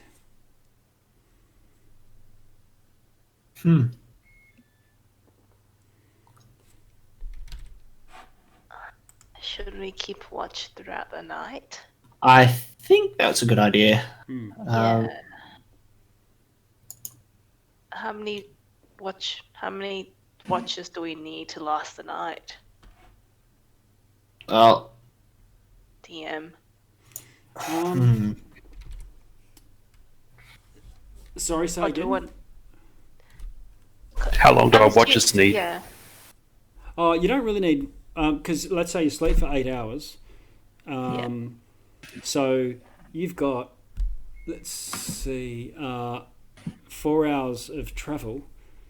Yeah, so you've got sort of 20 hours. You're not really needing to all make watch. It's more, like everyone can be, everyone can't help but being awake for most of it.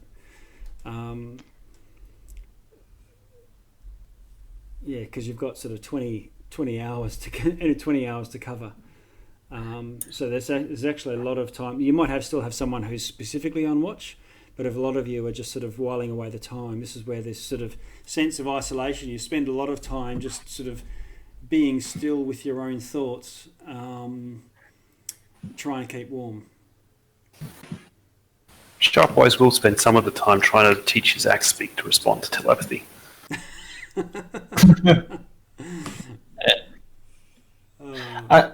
I'd just like to scan the horizon, since I'm one of the ones outside. Yep. So, Can you? do you want me to Yeah, do a survival check yourself. survival? Yep. This is a little different, just for noticing something. Okay. So at night, once the moon comes out, it reveals, because of the shadows it casts, it reveals a set of tracks, and they must be fresher than the blizzard that passed through. There's discrepancy there because isn't it new moon? Because Sorry? Sorry, not the moon, the aurora, the light. the aurora. Yeah, Okay, yeah. yeah. So in the middle of the night, when it's the deepest part of the night towards the end, it's there's still it casts a bit of light, and that sort of ethereal light somehow, with your amazing tracking skills, you notice something that only presents itself at night. Okay, I'll tell the rest of the party that what I've seen. Okay. Basically. Okay. All right.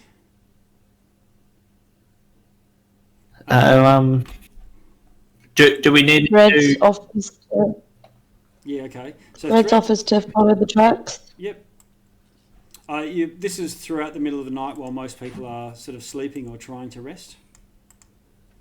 These tracks have got two. They're two. They're not deep gouges or anything, but they're sort of a flat, as if some like a sled or something, making a flat, wide trail. And which way are they leading away? Northeast. So towards the valley of the Dwarven Valley. Yeah. Okay. Huh. Would I be able to do a investigation check to try and find that sled then? If I know what that would be, if I know what the tracks are? Oh yeah, you're fairly confident you could follow the tracks now that you can see them, now that you know what to look for. Alright, I'll try looking for this sled. Actively look for it. Okay. So you follow it for a little while in the dark, and in this eerie light of the aurora borealis. Everyone else is either sleeping or chilling out. You go for a few hundred meters, and you sort of realise that it probably continues on to the for some time. So there's now some light snow covering some of the flat tracks. Okay, I'll make my way back to camp then, and you can see try and look around for that sled. You can see a few footprints over the top of the sled tracks as well. Okay.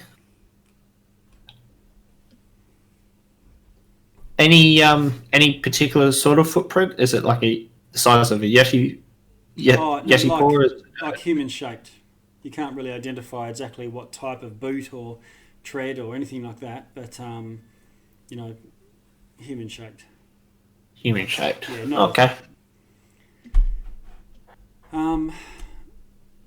Go back and finish your rest. Yeah.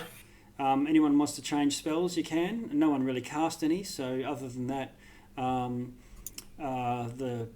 the stars wink out, and you're back to that cold grey twilight that passes for day in Icewind Dale.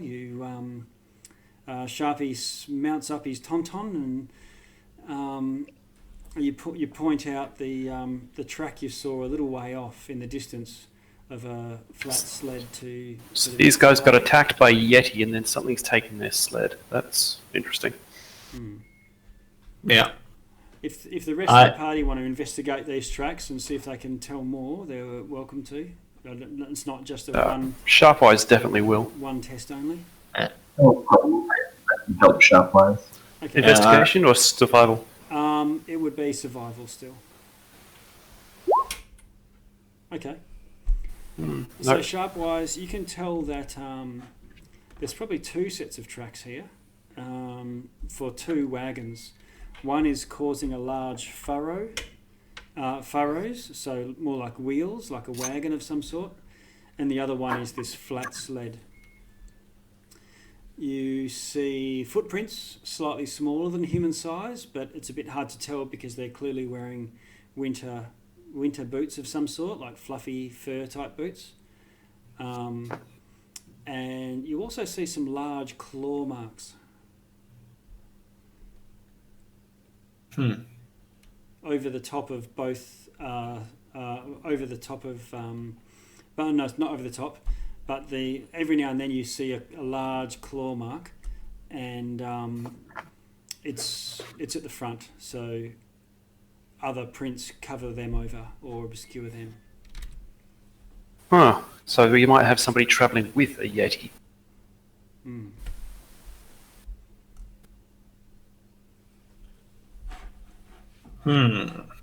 We should get going pretty fast. So. Yeah.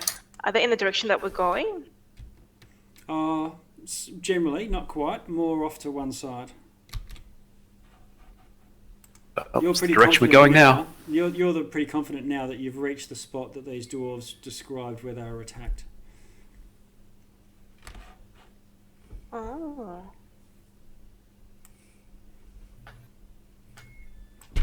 Shall we follow? I think we should. Definitely. And quickly. Okay. Can Sharpie go a little bit faster, just range beyond the party a bit, since he's got a mount now? Yeah, how fast are these things? Oh, you can tell me now. You're a boss of it. Do you mind me looking up the stats of it? No, that's fine.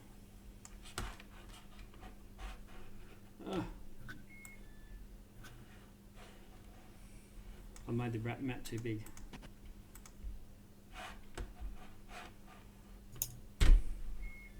There we go. I think it's about 40 feet from memory.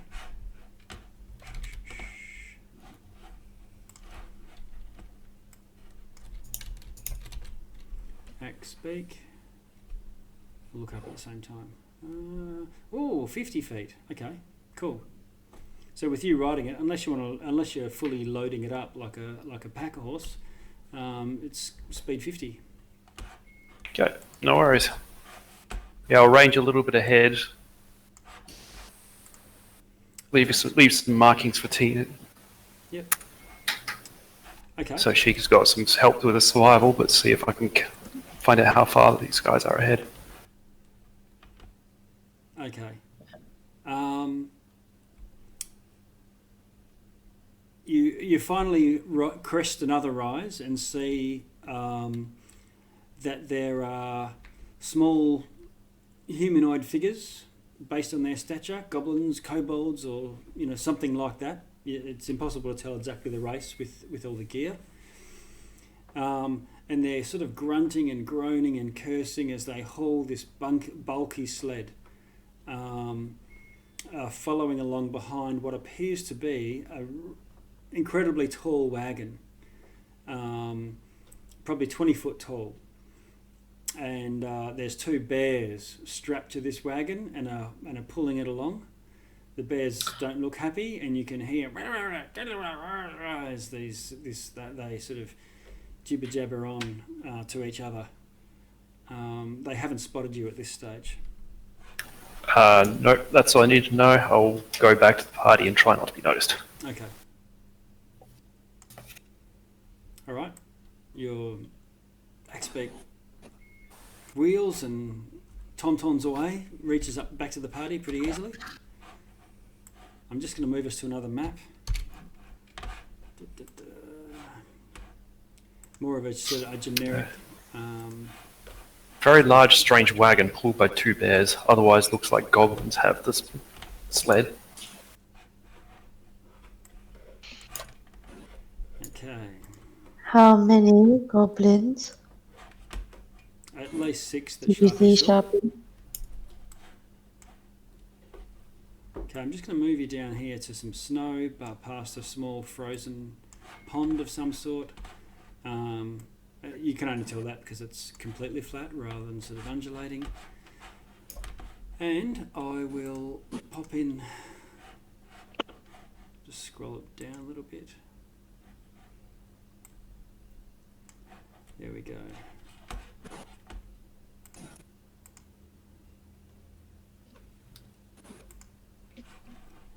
When I'm trying to find things, I'm looking in alphabetical order. And I'm going E, F, G, seeing it to myself. That's definitely a goblin. Not sure, but about that size. Yeah, I'm putting them in for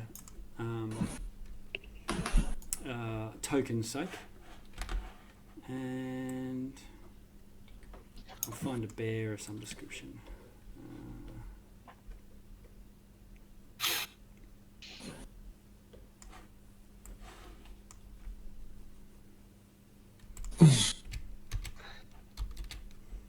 There we go. Oh, those polar bears.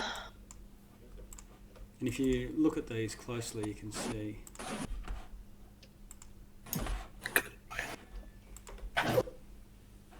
Show to players. So there you can see on that handout the two polar bears strapped to this giant wagon with a bit of battlements and a balcony. Mammoth tusks. Dang. Looks intimidating. Okay, so what do you want to do?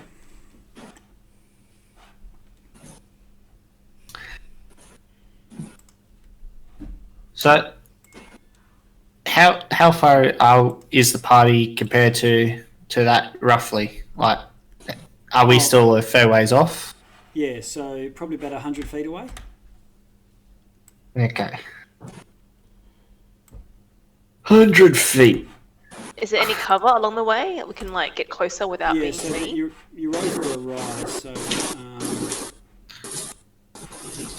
if I move all these just to give it a bit more, get you a bit more realistic, relative to one another. It's something like that, and I'll just get my ruler out and let's have a look. No stepping. So there's 100 foot to the polar bears. If I move you guys, whoops, I'll just move you guys back as a posse a little bit further. That's now about right. Yeah. Yeah. like Frozen meets Golden Compass meets Lord of the Rings. Did the goblins have javelins or bows or anything? Let's see.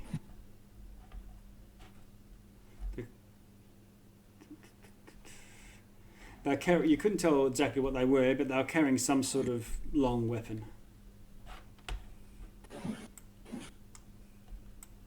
Whether it's an unstrung bow or a javelin or fishing rod even. How about I run up to the side on the left and distract them while you guys go sneak up? Yeah, we could do that. Do you think the polar bears are going to attack us too?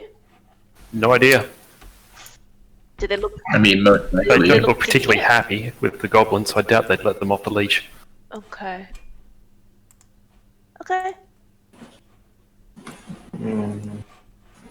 All Right.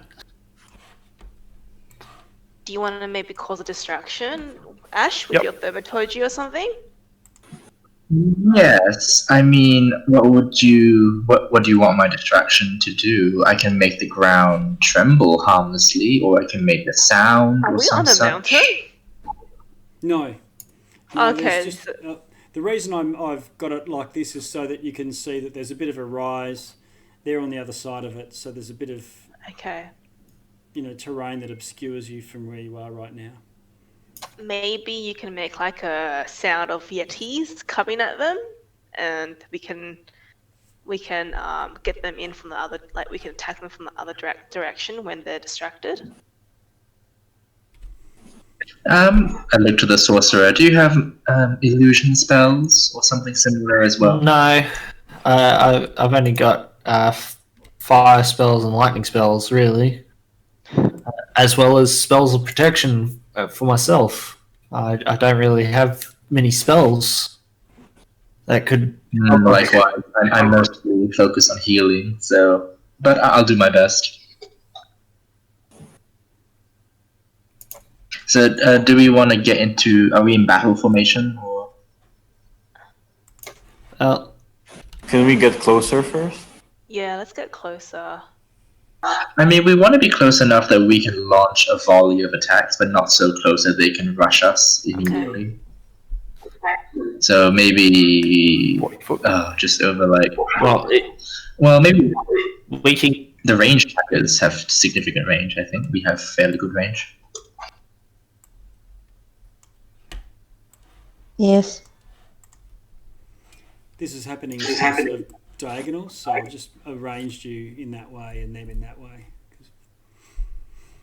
So if we get closer, there's no trees or anything or rocks to hide behind, is it? No, there's not. The only rock is that big ass rock in front of us. And where the that's really goblins a are. gentle rise. It's not Okay. Okay. projecting out. And what's the visibility like? Visibility's clear. Oh, okay. Yeah, it's still dim light, so disadvantage to any perception checks. Well, I can't help anything here. Any ideas? Do we just go up and just kill them? I can cast blessing to increase your aim for the duration of the fight. Yep. Do it. Sure. So that'll last a minute. So if you wanted to cast bless, you just pick your. Is it 4 people that you cast it on? I think 3. 3. Okay. So who's that going to be? Nina could use it. I forget who else. I don't have much range spells. Oh, okay. So who are the range attackers who would benefit? Threads. I definitely have a couple of range spells, so I can benefit from it. Okay. Yeah, I've also got dark vision as well, so. All right. I could use it. I mean, I'm not ranged, but I could use it. You're intending to get into melee. So I've put 3 yellow. I will dots. cast. I will cast it on Elros, Threads, and Jackus, which is correct. Yep. Okay. And then I will use thaumaturgy, I suppose. Let me see what the range on that is. 60 feet. Oh, never mind. 30-foot range. So what I'll do is you'll get about 60 foot away to be able to see them. So I'm just going to, but before you can then see, and then assuming that they don't see you, and everyone can already be 60 foot away, and then we'll go to initiative. So I'm just going to just do my ruler for a minute.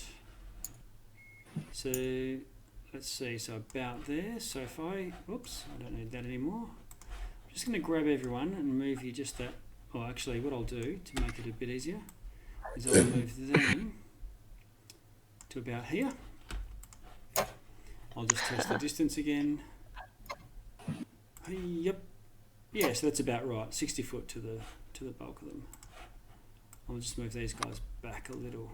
There's some pulling this wagon as well. Okay, so now that's about right. So now, if you can all make sure you click on your figures and select your icon, and then do your initiative.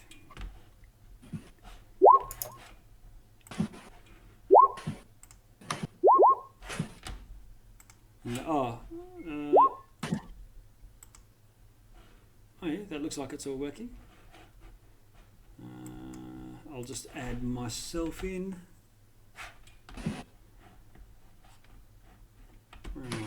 I must be stuck in. Oh, there I am. 7. Why do I always roll such bad initiative?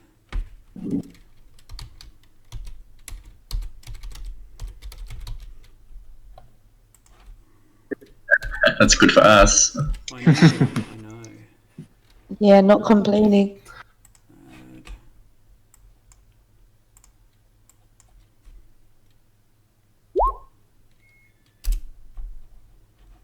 Okay, I'm going to sort descending. I think we're good. We have a turn order. Elros, what do you want to do? 20. So we're about 95 feet from polar bears. I'm going to cast a magic missile on 1, 2, and 3. Okay. So it's just one dart each, basically. Okay. So roll your 3 lots of damage. Let me just use up a spell slot. 1d4. So 3d4 plus 3. Roll. Okay, so 1, 4, and 3. So the first one takes 2 damage. The second one takes 5 damage, and the third one takes 4 damage. Okay. All right. And sorry. Okay. Right. So ping, ping, ping. 3 magic missiles go sailing out, and now you've got their attention. I'm going to move you on, Jackus. Alright, I'll move 30 feet. Okay. And I will throw a javelin at this guy here. Okay. The one who took the 5 damage from magic missile. Okay. Roll to hit.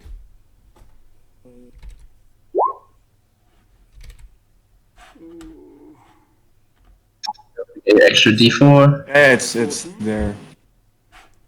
Okay. It kills him. Bang. Javelin straight through the chest. Nice. Yes. Yeah. I'm going to move you on. Ash. Yep.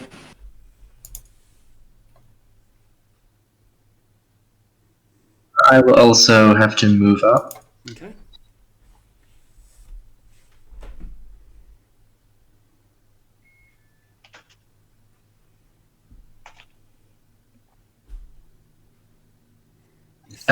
The nearest goblin to me, I will cast Toll the Dead on him, since he's been hit by magic missile. Okay. Just to make a wisdom save.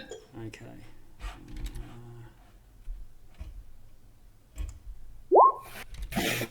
Okay, he rolls a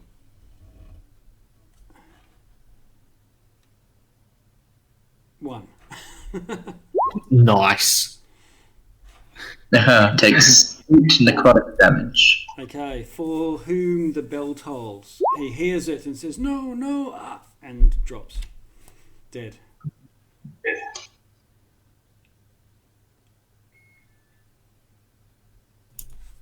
And And that end of turn, Nina. And Nina will move up 30 feet over here. And she will hold her action in case somebody gets into her melee range. And as a bonus action, she'll give Jacuz some inspiration. You can do it, Jacuz. Okay, Jacuz, you are now inspired. I'm going to put some sort of token. I forget what we were using. Strongman. There you go. And you now have inspiration. All right, thanks. Threads. Threads is gonna move up here, kind of flanking. Yes. And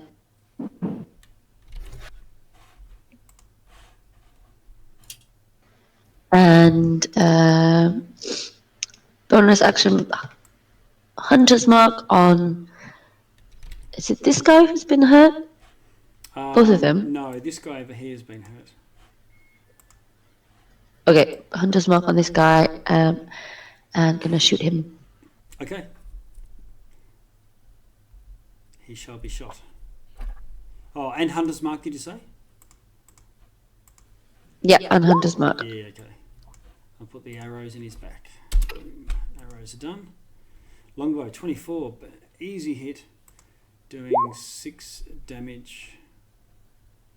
Again, taking him out with one arrow. He drops dead. You're rolling over them. I wonder why the goblins were so... Not goblins. The dwarves were so scared of these goblins. Well, it was a Yeti in It the was a original Yeti, story. They right? said it was a Yeti, not goblins. Oh, okay. Sorry, I wasn't listening. I was drunk. You had too much. You had too much. Okay, so the bad Grublies go. These guys duck behind this wagon, the sled. This guy runs over to take cover as well.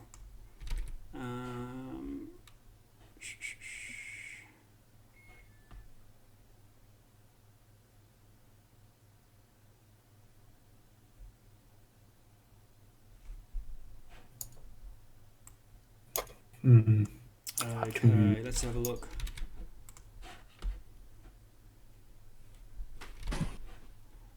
A hail of arrows from this wagon over here, 3 of them, come to someone. Let's see, 1, 2, 3, D6. Jacuz. 3 arrows, let's have a look.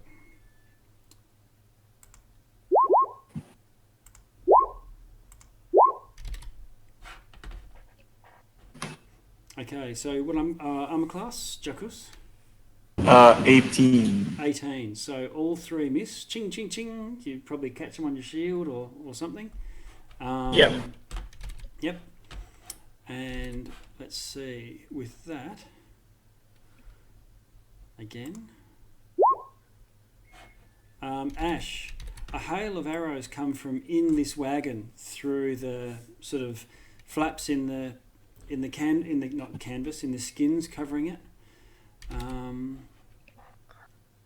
A whole bunch more, and you can hear sort of barked orders. There's someone sort of telling them what to do, and a whole bunch more come for you. Whoops. Yeah.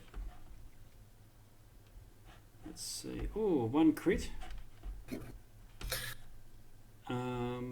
Doing 8 damage to Ash. Another one hit you, doing 7. Armor class 23. Oh, god damn. Oh no. Does that put you unconscious? Oh, Okay. Exactly 0. Ash drops to the ground, unconscious. Let's see. How many more are there from here?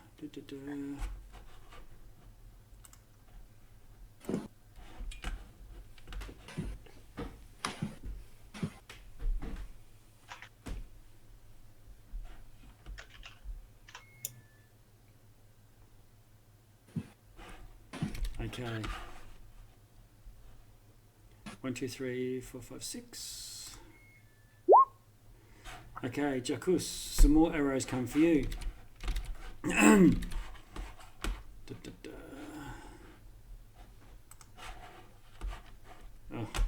this is terrible. Go. He misses with a 10. Yes. Misses with a 1.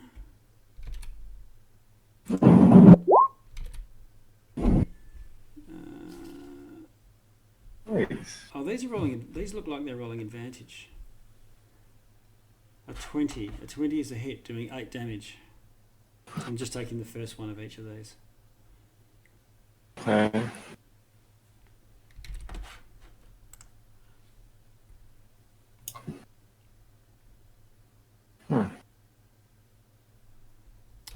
Okay, and that's all that comes from the wagon, other than some barked orders. You can't tell exactly how many there would be in there, but you can tell there are similar size Jawas in there. Sharpwise. So Axbeak is going to move up. Okay. 1, 2, 3, 4, 5, 6, 7, 10.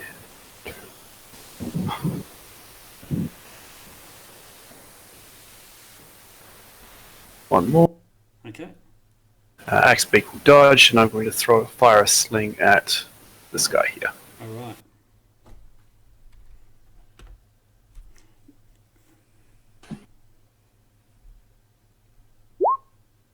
Ooh, 25. Natural hit. Nice.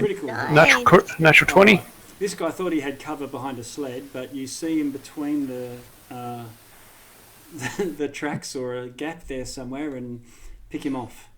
And one-shot him with a slingshot. He drops. Good work. Is that your turn? Yes, it is. Okay. Axbeak dodges. Elros. Yeah, okay. Okay. I'm going to cast Mage Armor on myself. Okay. And then I'm going to move up to where is it? There. Okay. 30 feet. So Go for it. I Yep. think that was it. Yeah. And then I can't do anything else except yell out to Jackus to help Ash out. Okay. Jackus.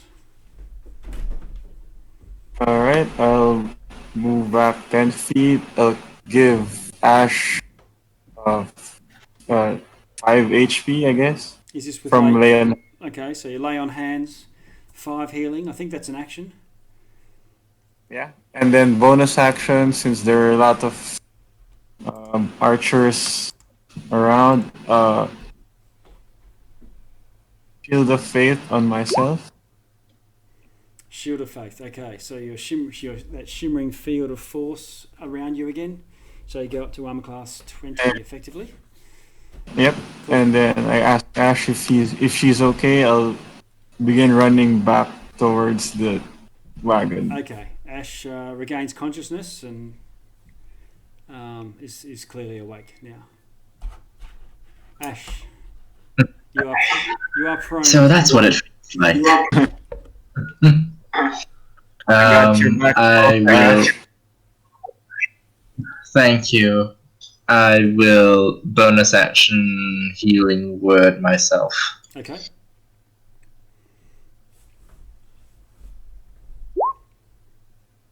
Okay. Jeez. So I'm nearly back to full with that. Damn. All right. Yeah. And then as an action, I will, if I can see any goblin, I will just tinkle my bell at them, and the dolorous sounding of the Toll the Dead comes out. There is one that you can see, and that was a wisdom save, wasn't it? Whoops, wrong guy. Where are we?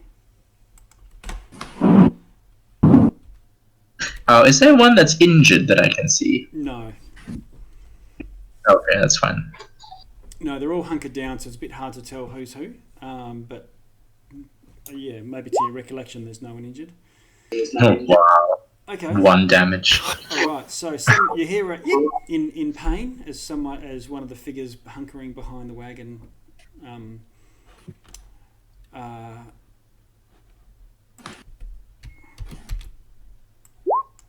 Okay. Nina.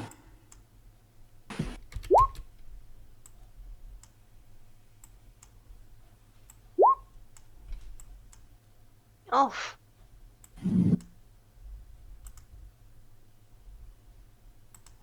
What are you going to do? It's you now. Oh, so all these goblins have come out? No, I'm just saying. I'm just putting some figures in there. You can't quite see them, but you know that there's figures in there. Okay. I will come over here.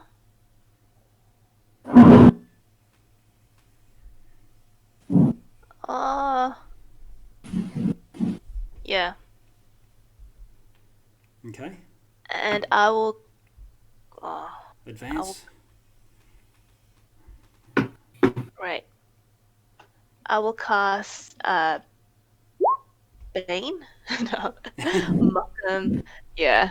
I will cast Bane on these 2 goblins in the smaller cart, and if I can get I can't quite reach that. I'll cast Bane on these 2 goblins in the small cart. All right. Do they need to do a saving throw for that? A charisma saving throw has to beat a 13. So 1 passes, 1 fails. Okay. I'm going to put a purple dot for the Bane on one of them. And then I will send an inspiration to Threads. I'll be like, "You've got it, girl." Okay.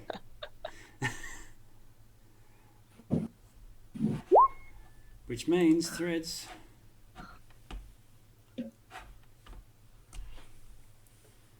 Okay, so I'm going to keep flanking and move up.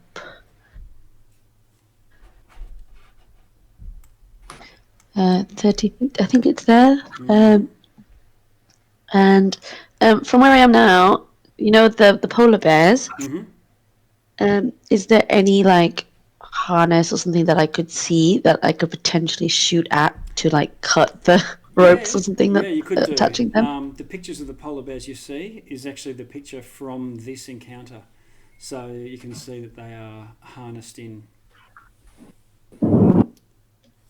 If you can do enough damage, you might be, and if you can hit them, you might be able to release the bear.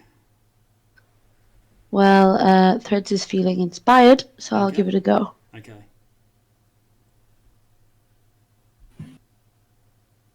So just roll. It's just a longbow hit. Yeah, just roll to hit. Yeah, you're hitting an armor class.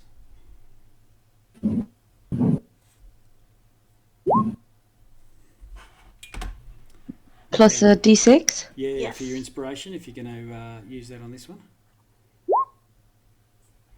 Okay. You hit armor class 22 with that. Another very good longbow shot, very accurate shot. You do hit the harness, and is it 4 damage in total? It's with your death. Yeah, just 4. Lava. Yeah, okay. You snap one of them. This creature's got, if you I don't know if you can see closely, but there's two straps coming from each bear, and one of them is snapped. So one of them sort of notices and starts pulling on the other harness, and it can now turn around. Okay. They look Bonus very action. they look very surly to you from this angle. Yeah, I'm hoping that they're surly towards the goblins, Yeah. and not us. Yeah. And just while I'm here, bonus action, can I move my hunter's mark to this guy? Just You sure? yeah. Okay. So he's now marked as well. All right. So you shift your hunter's mark, and that's your turn. These two here sort of stand up. They don't come out from the wagon, but they put their sort of hands in the air and drop they had short bows in their hands.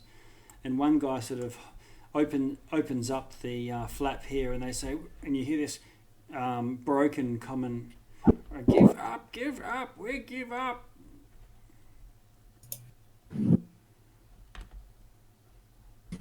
Oh, well then.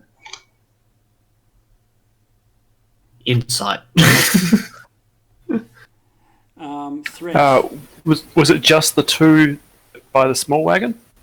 No, the others. This guy over here looks like he's doing the same thing, and you can hear "give up." They're not sort of stepping out into your full field of fire, but they're showing that they've dropped their longbows, and these guys open up the flap so that you can see into the wagon thing there.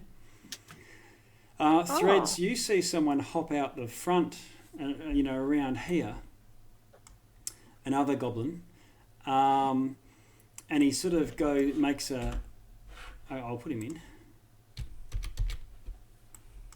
I'm just using another goblin figure, but he jumps off here and sort of starts bolting in this direction. But this bear that you snapped one of the things off has a swipe at him as it goes, like a free strike. Let's see.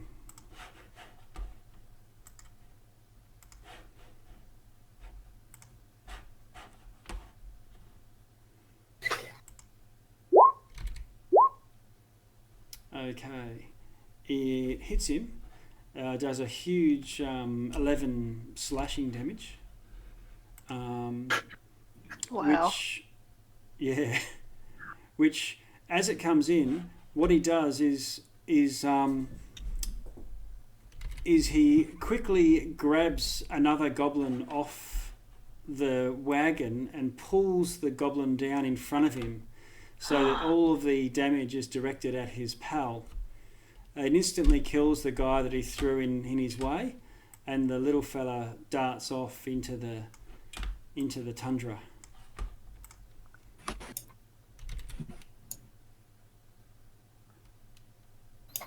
And apart from that, he does a dash. So he's. Can I shoot at him? I guess Sorry? not. It's not my turn. No, it's not. Yeah. You've had your. Not as a reaction. But sharp-wise, where are you? Oh yeah, you're. So there. how high are the goblins in this wagon? These guys. It's a 20-foot tall Yeah. wagon, so let's say about 10 foot off the ground. So sharp wise 1, 2, 3, 4, 5, 6. It's a big wagon. 8, 9, 20 10. foot tall.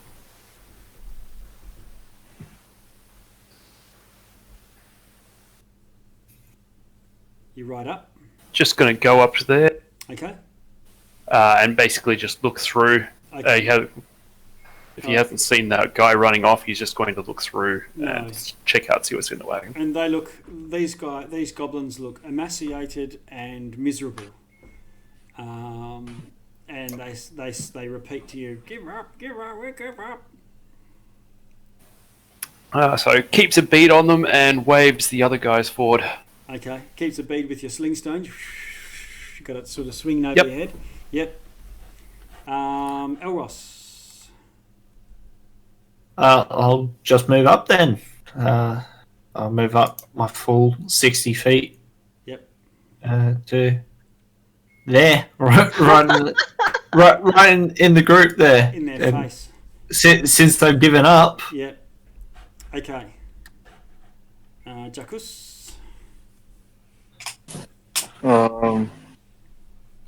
Yeah, I'll move over here 25 feet, take out my adamantine warhammer and swing at the wagon where Okay. these goblins are. Roll to hit on the wheel or the side or what sort of... Just on the door, I guess. Okay. Oh, it's when Yeah, you're on up the side. It's it looks like a frame of bone tusks covered with hide. Yeah, on the frame, I guess. Okay. Trying to like get them get an opening. Yeah, sure. Roll to hit.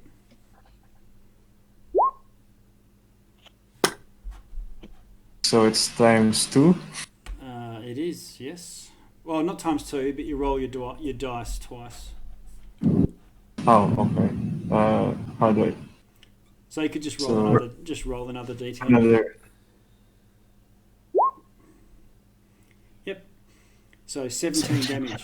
Right, it's enough to splinter the structure holding it, and one of the curtains comes falling down, exposing the side of the wagon. These goblins look completely freaked out, and they sort of shrink back. Another shout at them to come out. Okay, they come out.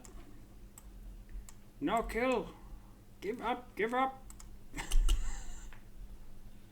They've had enough. We don't have to end their lives, surely.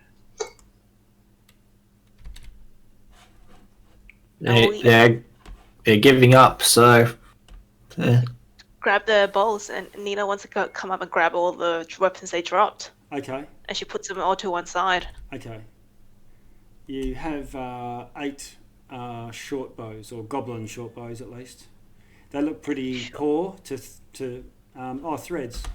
Yeah, so there's Ash, Nina. Yep, you collect up some weapons. Threads? It is on the chase On the chase, yeah, okay. again, and calls out, "Bird Rider!" First one escaped. Bird Hoping man. that the Bird Rider can catch up a little bit better than she can. Okay. So you go your 30 foot. I would like to cast Ensnaring Strike as Okay. my bonus action. Yes. Um, You can see this guy in the distance. and then I would like to fire at him and hope that he will be stopped. Okay.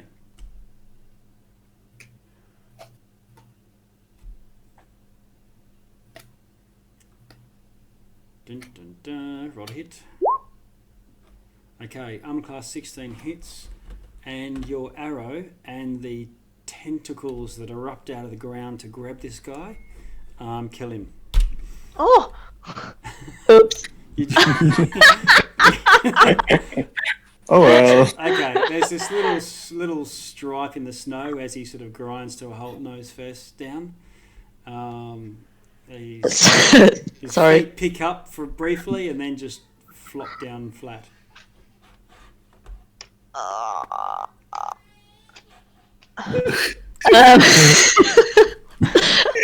Threads would like to, I don't know, she kind of just goes over and it's like, oops, Yeah. and starts to carry him back to the rest of the group. Okay. Jack was like, "Good job." does he look different to the rest of the group, or does he look exactly the same? He looks a bit different. He's about the same size, but he's got more better quality skins and gear, and he looks better fed, well fed. Oh. Threads would like to ask Ash, "Bell ringer, can you speak with the spirits of the dead?"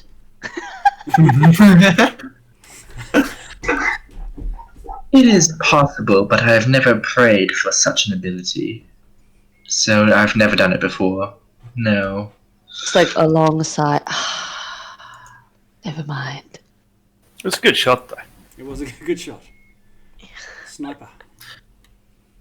The goblins in front of us, do they speak common, or is it only give up that they know in common? No. They speak broken common enough that you can negotiate. That you can talk to them. Okay, then let's start negotiating. Nina's gonna come up and like pump her fists together and see threatening. She'll be like, she wants to know, what are you guys doing? here? They say we cold, hungry, find food. Oh, fair. Found sled. Take sled. Found sled. Did you kill the sled owner?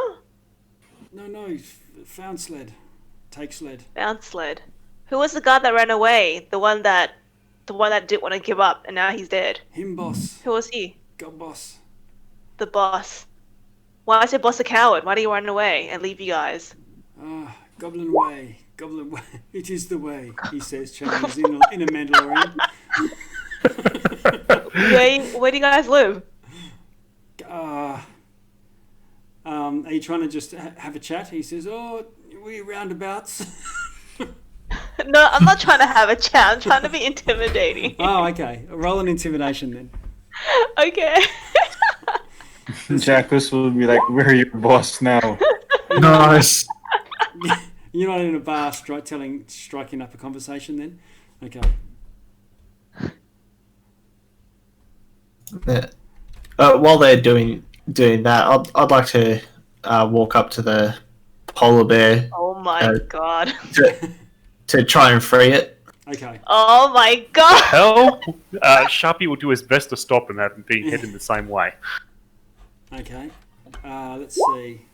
The intimidation works, and they say, Elros, "We from don't be stupid. Those things are deadly." He says, "Me from mighty fortress Kahalokok." Where is that? How far away is that? Many nights walk. Must go home. Warm. But you said you were hungry. What are you doing out here in the middle of nowhere where there's no food? Yeah, they say they're scavenging for food to bring. Oh, home. they're scavenging for food. Oh, okay. Are these bears yours? Yeah. Sharpie will feed the bears one of the dead goblins. They look a bit. Okay, the bears get stuck into it. Have you attacked any dwarves recently? No. No dwarves. Look, Nina doesn't know. She doesn't really care for them. Like they haven't attacked her. I mean, they haven't attacked the dwarves. They're just out here just to survive. That's it. She's done. What do you guys want to do? Elros, just while that's happening, Elros, can you do an animal handling check?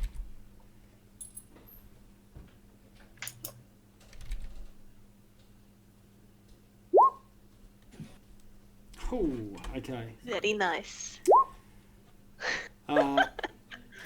Both of the bears, as you approach and do your best Crocodile Dundee impersonation, sort of look at you up from their meal. Their fluffy white fur is got all blood on their mouth from feeding, but other than that, they sort of sniff at you and go back to it. Yeah. So while they're eating, I'll just undo their harnesses so they can go free. Okay. It takes a few moments, but eventually they realise that they're unhitched. One of them sort of starts walking off, and the other one turns to you and sort of, with the side of its head, gives you a bit of a bunt on the thigh. And a snuffle, and then heads off following the other one. Nice. Yeah, it's nice seeing animals go back to their natural habitat. Yeah. We should send these goblins back to their natural habitat.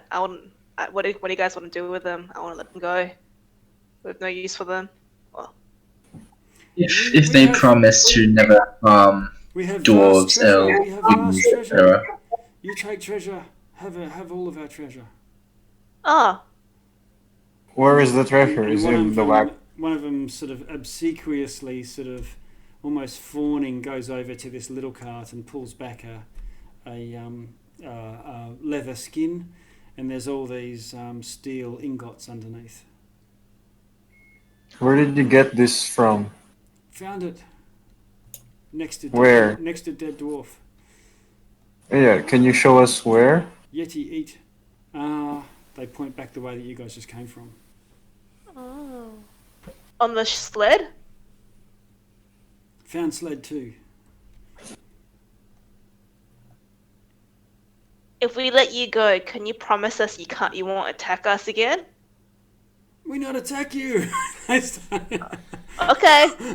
You shot one of our companions unconscious. Yeah. Well, I mean, to be fair, I think we did actually strike first. Yeah, we did. Like we killed 3 of them before they opened fire. Nina will give back all their crossbows and be like, I don't know, like she's done with this. Done. Like if you guys want to continue on, but she's done. She's giving back the crossbows. Okay. Whatever. It'll take at least 3 or 4 of you to pull this sled. Oh, we're taking the sled with us. Well, we have That was to. the job, yeah. That's That was the job. Oh. Get the axe beak.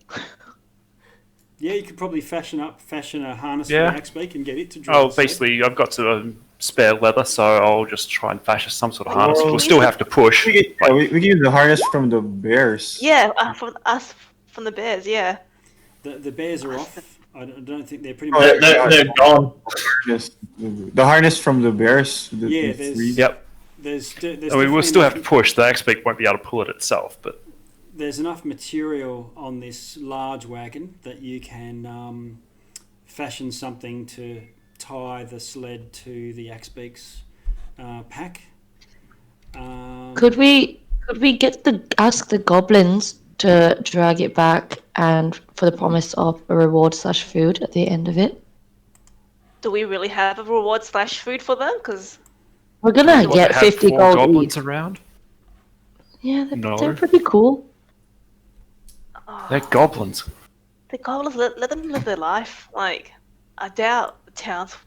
Are goblins naturally like? Do people naturally take a liking to them, or are they like not meant to be like a good species to be around? Oh, they're by human standards, they're generally seen as pests and scavengers or raiders, opportunist raiders.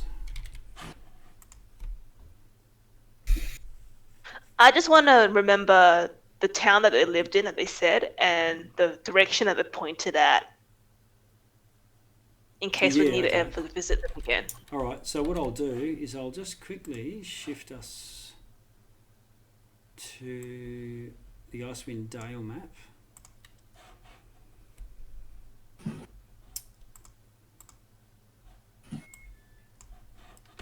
Where are we on the map? Oh, you're just north of Brinchanda. Not Oh, in okay. here somewhere. Okay.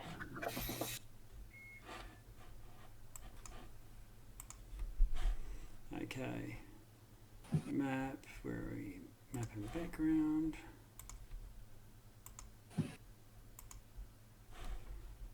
God.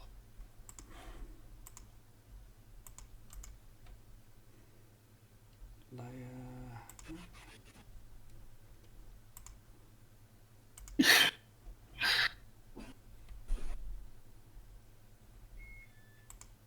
There you go. So I've marked it there. If I shift and ping you, it'll center it for you. Ping. Ping. And then it'll bring us back to where we are. Where? Where? Is it? Yeah, where's the king here? We're over here somewhere, Yeah. Okay. and that's the goblin hold Yes. over there. Yeah, the Where- fortress. Mighty fortress of Kahalokok. Where is the fortress? Where? Okay. Yeah, I'm not left. seeing that. Can't Bottom see left. anything. Yeah, it's A long way away. near the spine of the world. Oh. Okay, cool. Nina's gonna say, "Off you go, and if you guys want food, you have your 2 dead goblins here to eat. If you to make the trip with you." Okay. To make a bit of a odd look. They look at you sidelong a little, and then grab their spears and lope off. Did it take the Before they bodies with them? go, Yeah. before they go, Threads would like to throw four rations at them. There's 4 of them, right? Yes. So four rations at them. Okay. They look up in a sort of golem-like fashion when Frodo's just done something good for him. Let's see.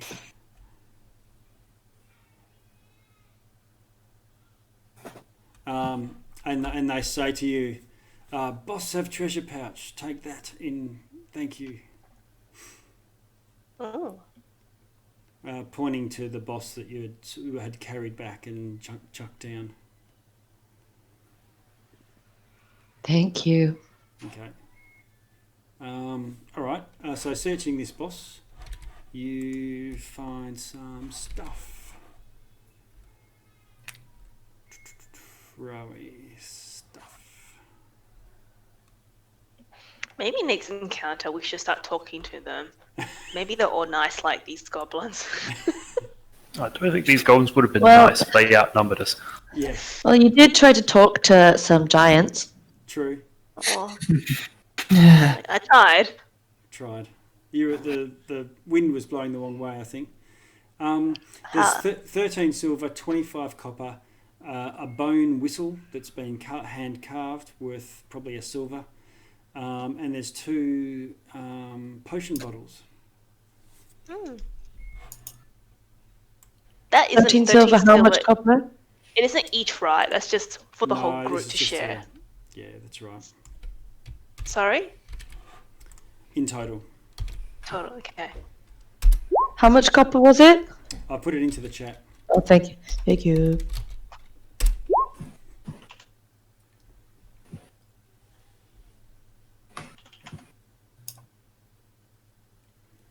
And your axe beak, you can start getting it to haul this lead back to Bryn Shander.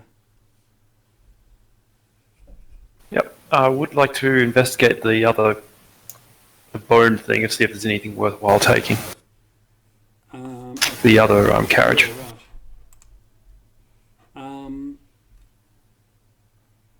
It looks as if whatever treasure that might have been scattered around was what was being sort of scooped up by this boss, and then as he jumped out of the wagon and headed out.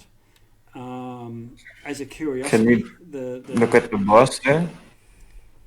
As a Can we- curiosity, the tusks that are forming part of the thing might be worth something. Yeah, I'll take 1 or 2 off. Yeah, okay. All right.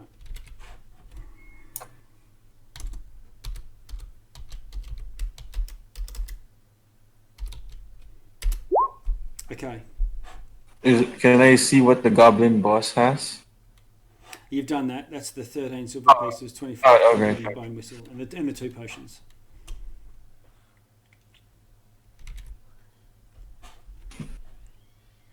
And you've only got a less than an hour of light left, but you start making your way back.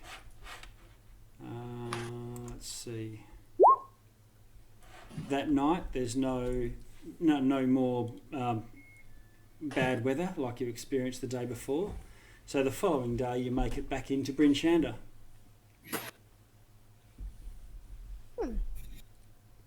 Yep.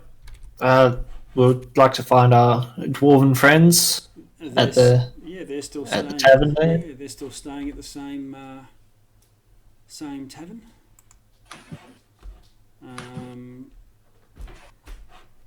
The Northlook. I think it'd be wise to tell them that we succeeded in getting the sled of iron ingots for them. Yep. Okay. They are impressed and grimly thankful. They say we can't thank you enough. Here, and he pulls out this. It's a very small pouch, a little soft leather pouch, but all of these bloodstones fall out into his hand, and he says, "Here, these are for you." And there's 6 bloodstones, each worth 50 gold.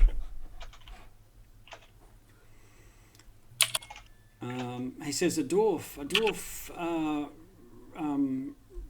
is the weapon, the master smith at where is it called? At Black Iron Blades, and come, I'll take you there and introduce you. Are you going to go with him? Yeah. Yes. Yeah. Yeah. Okay. So he takes you and introduces you to Garn the Hammer, another shield dwarf, and he's there churning out what look like, they're not impressive works of art, but certainly serviceable swords and armour. He also sells adventuring supplies, rations, cold weather gear. There's ice picks on the walls, a few sets of snowshoes. He says, veterans of the Dale now. This Hahn mentions what you've done and that you found the load, and they drag this load of steel into him. He says, "Fantastic! I was running very low. I'm glad you could recover the shipment." And he says, "From here on, your group will get a dwarf discount, and from Black Iron Blades, a 10% off. Everything and anything in the store." What are Black Iron Blades? Black Iron Blades is the name of the shop. Oh, okay, all right. So it's a smithy and outfitter. Oh. Does he have armor? He does have armor, yep. I'd like to buy studded leather armor if he has any. Okay. He says he has studded leather. This is for threads. So he says, yeah, certainly. The studded leather I have was cut for a human, so I'll have to make a few adjustments. And he says, "Here, come through." And he gets you to put on some human studded leather armor, and he gets a piece of chalk. And so it says, arms out, and he starts making marks here and there. Here, put your arm, now put your arms down. Oh, we have to take this down, chop that forearm guard a bit shorter. He says, right, I can do this for tomorrow. It's not much. It's just a bit of a shaving down of the straps, and I'll punch a few more eye holes in all the belts so they'll fit you. He says, come back tomorrow, and it should be all marked up and ready for you to wear out the door. Thank you. And if you can do that yourself, is look up what studded leather is in the player's handbook and take off 10%. Okay. Can we sell a bloodstone here and get the 50 gold to spend on equipment? Yes. Yeah. If you want to just take the gold here rather than the bloodstones, then he will change it for you. Yeah. He's not normally in the business of money changer, but this is, sort of the way dwarves carry around money that's a bit more portable. But if you're intending to spend it, yeah, I want to order the same thing Threads did. The okay, for studded leather armor too. Studded leather, yep, okay. I want to. You go on, yeah. Sorry, I was just going to say, can I sell my leather armor? You can sell your leather armor for half of its new value in the player's handbook. Okay, thank you.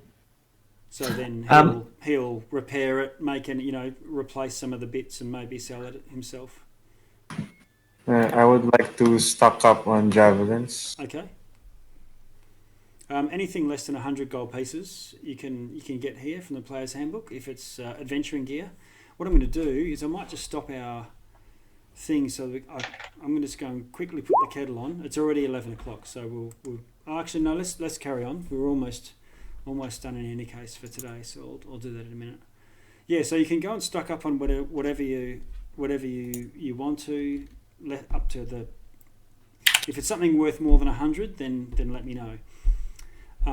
But yeah, so a couple of suits of studded leather, some rations I can see from Threads, some javelins from Jackus. Jackus, you want to take the whistle. You can decide what you want to do, or just add the rest of that stuff into your party treasure. Someone will need to do that for the just the bits and bobs you got off the chief. Just in case anyone's missed, it's 25 copper for each person from the Goblin Boss. Goblin Boss. Okay, so that's easy. Then you don't need to put it into your party treasure at all. And the is there anything else you want to do before heading out east?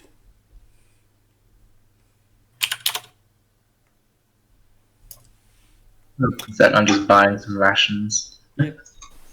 Ditto. Okay. Yeah.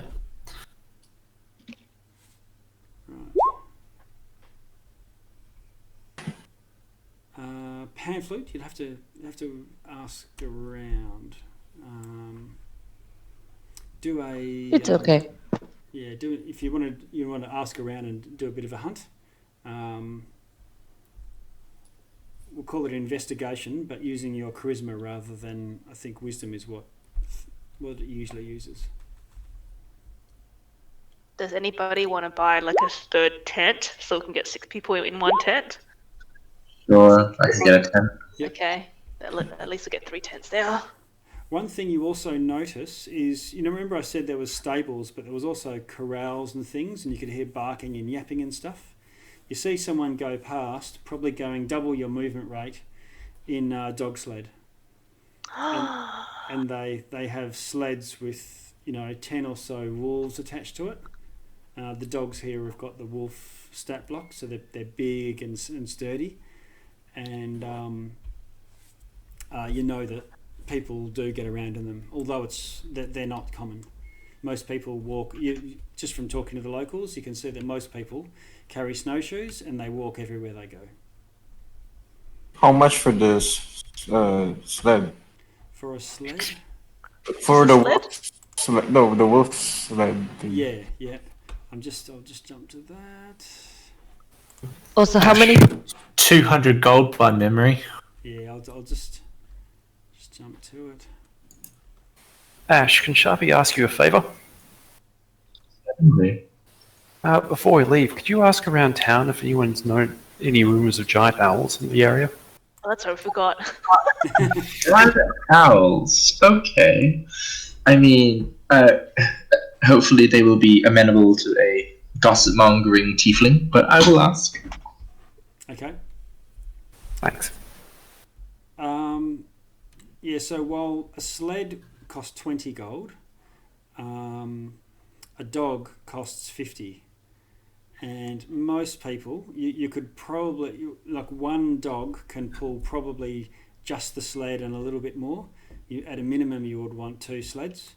But that means that, it takes your, all of your control to move. You've got to hang on and drive the dogs to move the sled around.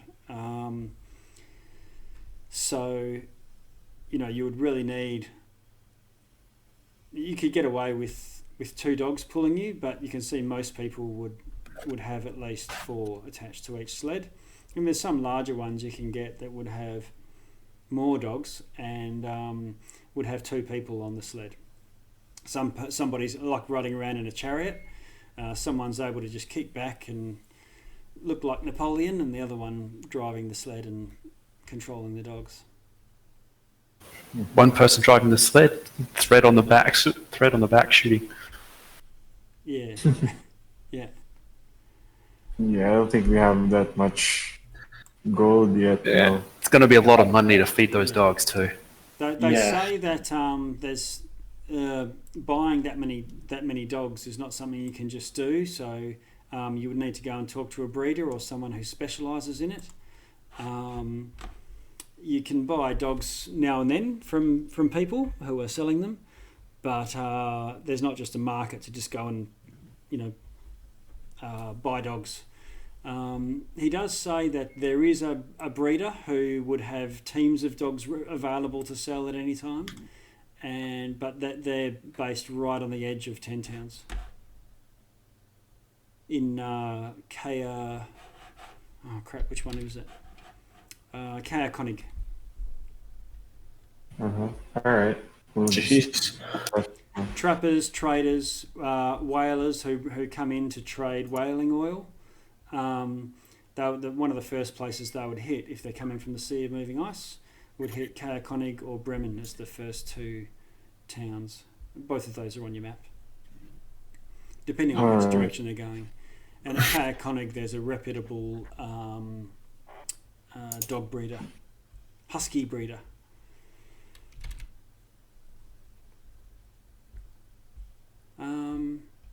Investigation, yeah. So threads, you didn't manage to find yourself a pan flute. Doesn't mean there's not one, but it would you'd have to try again.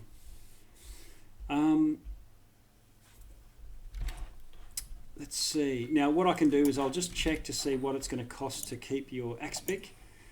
Just getting the one axe beak, I presume, and Sharpie. I'm just getting the one for me. Yeah. Sharpie's going to write it.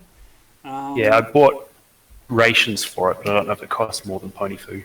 Yeah, I'll have a look at that during the week and let you know. And people will need to stay somewhere overnight. So That tavern we stayed at, how much was it to stay? I'm just checking that out. Yeah, because I haven't taken that out yet. Yeah, neither have I. It's 5 silver pieces each. So 3 gold for the group for a night, and you've stayed one night and then headed out. So presumably you'll get back and stay in this night as well. Oh, I'll pay for the first night, the one that we all was drunkard. I'll pay that 3 gold. Okay. I'll pay this next one. Okay. And when you awaken from that next one, let's see.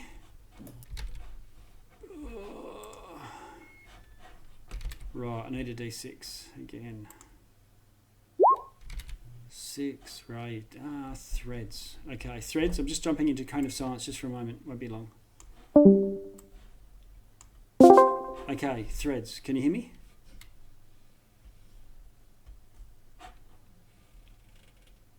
Can you hear me okay? Good.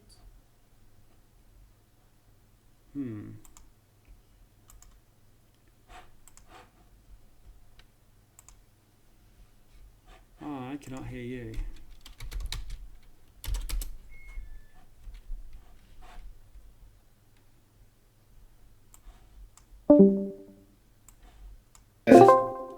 Just from Brinchanda or from Hundel's Stone to Brinchanda?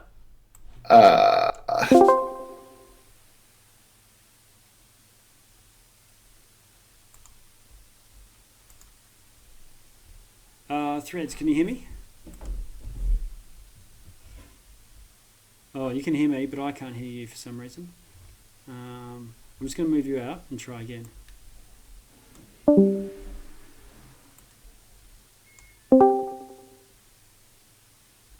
Can you hear me now? Oh, I still can't hear you. I'm not going to worry. I'll move it back. 6 rations for myself at 13 gold. Rations. At 13 gold total. Far out. We need 26 rations. I only have 6. It's all right. I haven't kept 26. Are you working out how much you need? I was asking, how much rations we used up so far, just so, yeah. And how many we need. I just bought a bunch just in case.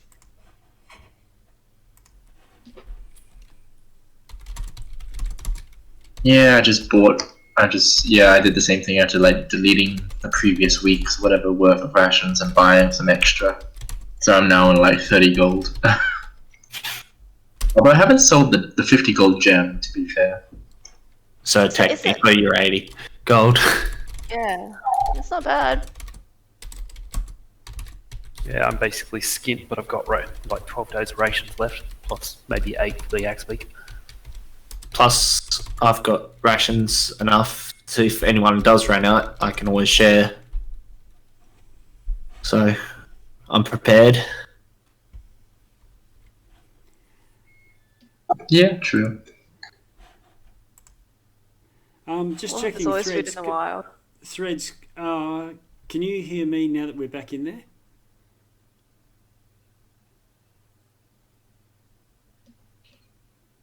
Can anyone hear Tina? Nope. No. Oh, okay. So there's something going on, I think, Tina, with your audio.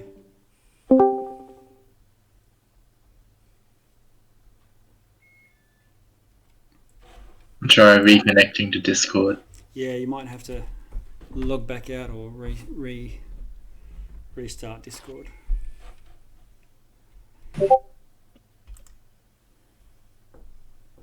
There's nothing I'm seeing. Hello? Hello. Yes. Okay. Am I back?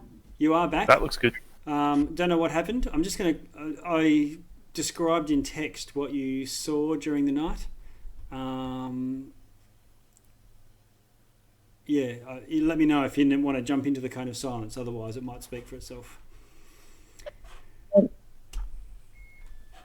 Yeah, I think it sounds okay. Okay. All right.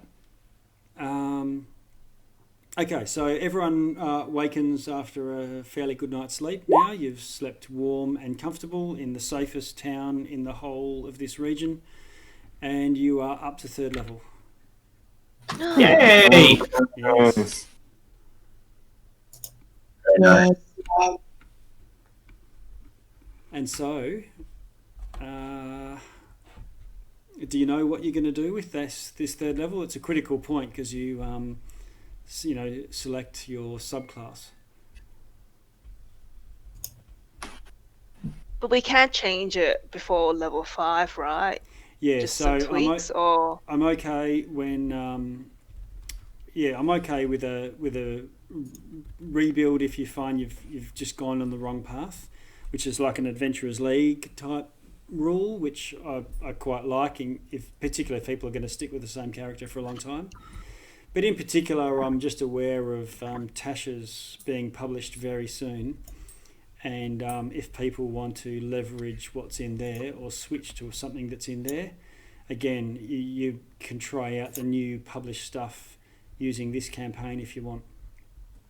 But you could pick something for now and then change it, using to something else, or to once Tasha's is released in November. It's not far off.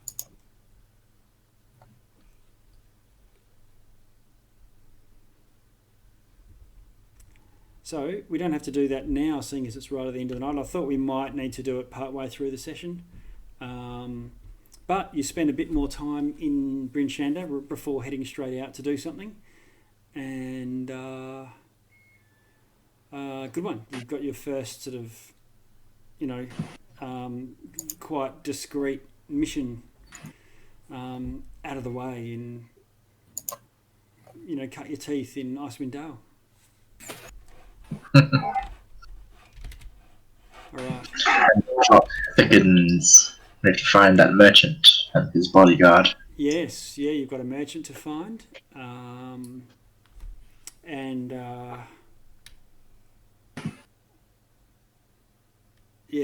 keep on the lookout for. Possibly some dog sleds, if that's what you're looking for. And we have somebody. That location of one of our deliveries just says 10 towns, but no name. Did we know? I wanted to ask about that. Yeah, so what I'll do is I'll expand on those further during the week, so that you can either act on that before you leave, or just keep it in your pocket when you're next back here. Cool. Yeah. All right. So with that, we'll finish up there, and looking forward to next week already. Yeah. Same. Yes. Thank you. Okay, thanks. Okay, thank you. Good night. Good night, everyone. Bye. Good night. Thanks for the game. We got more echoes. I'll sort that out too. Bye, everyone. See ya. Bye.